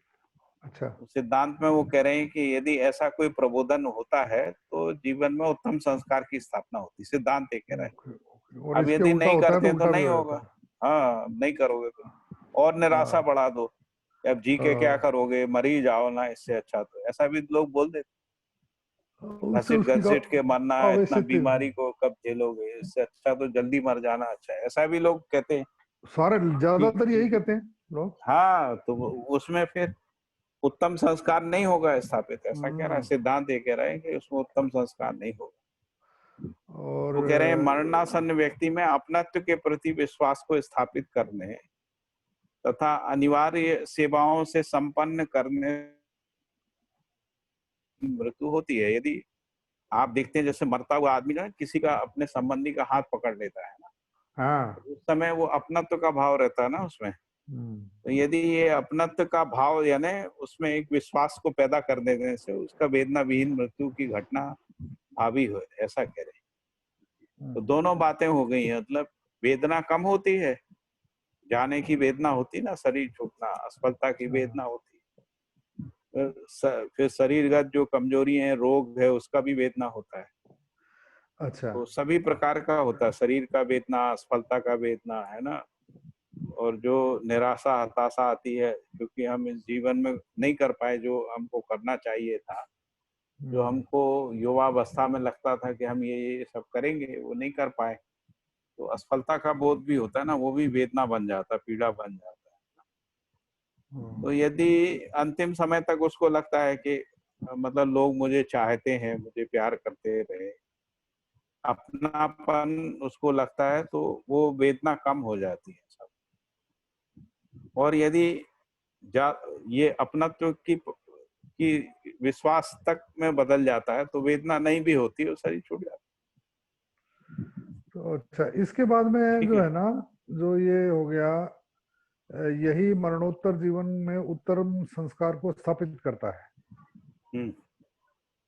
यहाँ तक हो गया ये। इसके बाद में है जो जो इसके बाद की जो एक्सप्लेनेशन है 5-6 लाइन की, ये जी। कॉन्डोलेंस के टाइम जो बातें हो रही हैं वो होती हैं क्या? नहीं, वेदना विहीन मृत्यु घटना में हाँ, और इसके आगे मानवीयतापूर्ण चलिए। वातावरण अनिवार्य है, जो मरणासन, क्योंकि आगे लिखा है ना उन्होंने कि नहीं, ये हो मरणोत्तर गया। स्थिति में भी ग्रहण क्षमता रहती है, इसलिए कह रहे हैं। हाँ, नहीं नहीं, मेरा ये क्वेश्चन था, ये जैसे थोड़ा सा मान लीजिए लोग ये कहते हैं अच्छा मर गया, मर ही जाता, ये वैसी समस्या था, ये था वो था, तो भी वो ग्रहण होता है उसको, तो उससे तो उसका दुख बढ़ता है। ये तो पाठक जी नॉर्मली करते हैं, कोई भी कहता है तो ये इतना तो सभी लोग कहते हैं यार, चलता फिरता आदमी चला जाए तो अच्छी बात है। हाँ हाँ, इसका मतलब उनको उसको अपन ज्यादा मतलब उसको परेशान कर रहे हैं ये बोल के। बिल्कुल कर रहे हैं, और क्या। ये तो 90% अपन बोलते रहते हैं यार, ये तो ये चलो ठीक है। ये संवेदनहीनता है ना, ये तो धृष्टता एक तरह की। संवेदना को तो ग्रहण करता ही है जीवन। हाँ, तो इसका तो मतलब तो इसलिए बिल्कुल हम अपना। लोग एक ऐसा कहते हैं कि दुश्मन भी मर जाए तो भी जो है उसमें प्रसन्न नहीं होना चाहिए, अपने परंपरा में ऐसा कहा गया है, क्योंकि उससे वो जीवन को जो है और दुख बढ़ता है। तो ये लास्ट के जो पाठक जी 5-6 लाइन लिखी हुई हैं, ये जी। जो कॉन्डोलेंस मीटिंग वगैरह में जो बातें करते हैं अपन, वो हैं ये बातें सारी 5-6 लाइन पीछे वाली? जैसे यहाँ से शुरू करें, शरीर त्यागने के अनंतर उनके जीवन के चरितार्थता, गौरव एवं सम्मान घटना, व्यक्तित्व चरित्र, स्मरण एवं सद्गुणों का वर्णन किया जाना, जो अच्छी अच्छी बातें हाँ, उनके तो बारे में ये जो करते हैं, ये वर्णन करते हैं कॉन्डोलेंस। ना, हाँ, तो वो मरणोत्तर जीवन में सुसंस्कार का कारण बनता है, ऐसा बोलो। नहीं, शरीर दिस इज त्यागने के त्यागने के अनंतर बाद, उनके बाद जीवन में, का चरित्र, हाँ, अनंतर, हाँ, मतलब ये वही हुआ ना दोनों जो बातें, 10-12 दिन अनंतर बैठे का रहते मतलब हैं। दौरान भी होता है, हैं? ये मतलब कॉन्डोलेंस के टाइम पे जो अपन करते हैं बातें, उनके बारे में है इनका। हाँ हाँ, जब हम कहते हैं इस आदमी ने इतना अच्छा काम किया, ये अच्छा काम किया था, वो अच्छा काम, फलाना ढिकाना, ये सब करते हैं ना, तो अच्छा, जब ये करते हैं उस समय उसको वो ग्रहण होता है ना। ओके। अब ये बात आती है, ये यदि मान लो कंडेम ये करते हैं तो वो भी होता है उसको कंडेम। लेकिन ये जो जो अननेचुरल डेथ्स है, उसमें सब चीजें कैसे संभव है, ये जितना भी ऊपर बताया गया है? अननेचुरल डेथ यानी दुर्घटना हो गई तो भी हाँ, जीवन तो बना उस ही टाइम रहता ये है ना, नहीं तो जीवन नहीं उस शरीर के साथ, नहीं दुर्घटना नहीं, ग्रस्त उस शरीर। टाइम जो ये तो मरणासन वाली बात तो नहीं रहेगी ना उसमें। ये कॉन्डोलेंस वाली बात तो एप्लीकेबल होगी वहां पे, लास्ट वाली तो। हाँ, इसीलिए जो दुर्घटना मृत्यु है उनको अच्छा नहीं मानते ना, अच्छा, और तो इसीलिए दुर्घटना मुक्त व्यवस्था का प्रयास करते हैं। मतलब ये वो आवेशित ही रहते हैं, इसका मतलब सब रह दुर्घटना सकते हैं, वाले। आवेशित रह सकते हैं, नहीं भी रह सकते हैं, दोनों बात, लेकिन दुर्घटना की स्मृति रह सकती है उसमें, जब तक अगला शरीर नहीं मिलता तब तक वो दुर्घटना की स्थिति का जो दुख होता है, पीड़ा होती है, उसका उसका नहीं, स्मरण बना रहता है। मेरा कहने का मतलब है पिछले 2 पेज में जो जैसे किसी बाबा जी आदमी ने की, बात मैंने बताई है। ऐसा सुना है कि जैसे किसी आदमी की हत्या करते हैं तो मर जाता है, हाँ, तो वो जो हत्या के समय जो पीड़ा रहती है या बदले का भाव होता है ना, वो बना रहता है जीवन में। नहीं वो और इसी वजह से है ऐसा ना, भी, उसको कोई मतलब के सामान्य सामान्य उस मतलब स्वभाव गति में लाने के लिए कोई कार्रवाई नहीं हुई उसकी अपनी। हाँ, इसीलिए अवसर ही नहीं मिल पाया ना उसको। हाँ, चलो आगे तो। इसलिए और पीड़ा बढ़ जाती है। हम्म, मतलब एक होता है कि हम हार गए और एक होता है कि हमको लड़ने का अवसर ही नहीं मिल पाया अवसर नहीं मिला, और हमारी ठीक बात। मृत्यु अवसर ही नहीं मिल पाया। ये जो अवधारणाएं की जो बात की थी, मरते समय जो अवधारणाएं बनती, जो जी। दुर्घटना। हेलो, हाँ जी बोलिए। तो दुर्घटना के समय भी है क्या वो अवधारणाएं वो चित्त तक वो सब हो पाती है, मतलब वो तो अवधारणाएं जो बनी ही रहती ना इस जीवन अच्छा में। ऐसा, जी जी। तो उसमें से एक अवधारणाओं में परिमार्जन के अर्थ में मृत्यु संस्कार की बात है। जी। जो भी अवधारणाएं हैं, जो भी संस्कार है, तो ये जो मृत्यु संस्कार के रूप में जो क्रियाकलाप है, यदि ये क्रियाकलाप करते हैं, उस स्थिति में संस्कार में परिमार्जन हो सकता है। जी। यहाँ ये पूरा जो चैप्टर है वो यही है ना कि जितने भी प्रकार के संस्कार हैं, उन संस्कारों में जो निहितार्थ है, यदि उन निहितार्थ या जो आचरण है, यदि वो आचरण करते हैं, तो संस्कारों का परिमार्जन हो सकता है। यानी संस्कार को सुसंस्कार में बदला जा सकता है। 8-9 तरह की जो घटनाएं बताई है ना, जो शरीर से जुड़ी हुई है अपने हाँ। जीवन की, शरीर इसमें जहाँ जहाँ चेन उतरी हुई है उसको चढ़ाने की मतलब एक वो है, विधि है। जहाँ जहाँ कोई गड़बड़ हुई है उसको मतलब के ठीक करने का एक वो है। दीज मेनी चांसेस कि उसको गर्भ संस्कार के टाइम में भी ठीक कर सकते हैं, जन्म हर संस्कार समय, के टाइम में भी कर सकते हैं, गर्भ में, जन्म में, शिक्षा में, दीक्षा में, नामकरण संस्कार वाले टाइम पे भी कर नामकरण, सकते विवाह, हैं कहीं सब में ठीक कर। और जो पहले वाले 3 चांसेस अगर चूके हैं तो शिक्षा संस्कार के टाइम पे कर सकते हैं अपन, है ना। नहीं तो फिर दीक्षा टाइम ऐसे मतलब ये बड़ा अच्छा है वैसे, मतलब पॉजिटिविटी में आदमी किसी भी टाइम पे चल सकता है। इतने अवसर हैं अपने पास। हाँ, मतलब कोई एक अवसर छूट गया तो इसका मतलब ये नहीं है कि हमारी मतलब ट्रेन छूट गई। बढ़िया, वेरी पॉजिटिव।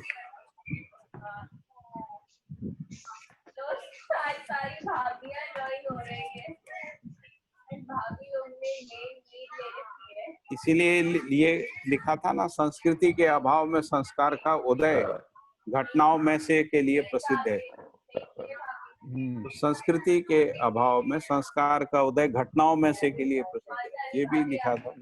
बिल्कुल। जब ये इसका अपोजिट भी पॉसिबल है ना भैया, मतलब इसका अपोजिट यही है कि संस्कृति पूर्वक संस्कारों का उदय हो सके। ये नहीं, मेरा प्रश्न ये था भैया कि मृत्यु के समय उसके संस्कार हो सकता है बहुत अच्छे हो। देखिए दोनों बातें हैं, संस्कृति पूर्वक संस्कारों का उदय होता है और संस्कार पूर्वक संस्कृति का प्रकटन होता है, दोनों बातें। हम लोगों ने अभी देखा संस्कृति पूर्वक जो है ना, संस्कृति पूर्वक संस्कार उदय की संभावनाओं को पढ़ा है। जितने भी प्रकार के जो हम लोगों ने संस्कारों को पढ़ा ना, जिसको अभी अजीत भाई ने बताया, गर्भ संस्कार, जन्म संस्कार, नामकरण संस्कार, है ना, शिक्षा संस्कार, विवाह संस्कार, दीक्षा संस्कार, तो ये सब संस्कार जो हैं संस्कृति पूर्वक हैं। संस्कृति पूर्वक संस्कारों का परिमार्जन, फिर इसके बाद संस्कारों के परिमार्जन से संस्कृति का प्रकटन, है ना, ऐसा होता है। यदि मान लीजिए अच्छे संस्कार हैं तो अच्छी संस्कृति आती है ना, परिवार, समाज, राष्ट्र, अंतरराष्ट्र।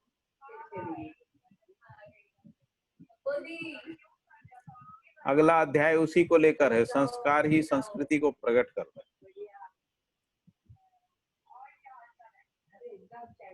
ठीक है,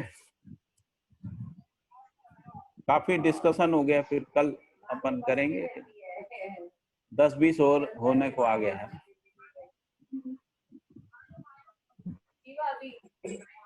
ठीक है, शुभ रात्रि जी। हाँ, शुभ रात्रि। और कोई मुद्दा हो तो कर सकते हैं, अभी कोई जल्दी नहीं है अपन को, आप लोगों की उपलब्धि के ऊपर। हेलो। हाँ जी योगेश भाई। हाँ, अगर 1 मिनट हो तो अपने जो है ना, आज की चर्चा नहीं लेकिन कल जो अपनी एक चर्चा हुई थी वो एक मुद्दा है ना, वो अपने कठन पूर्णता पर्यंत, है ना, गठनशील परमाणु में मात्रात्मक परिवर्तन के साथ गुणात्मक परिवर्तन होता है, उस मुद्दे पर कल अपनी बात हुई थी।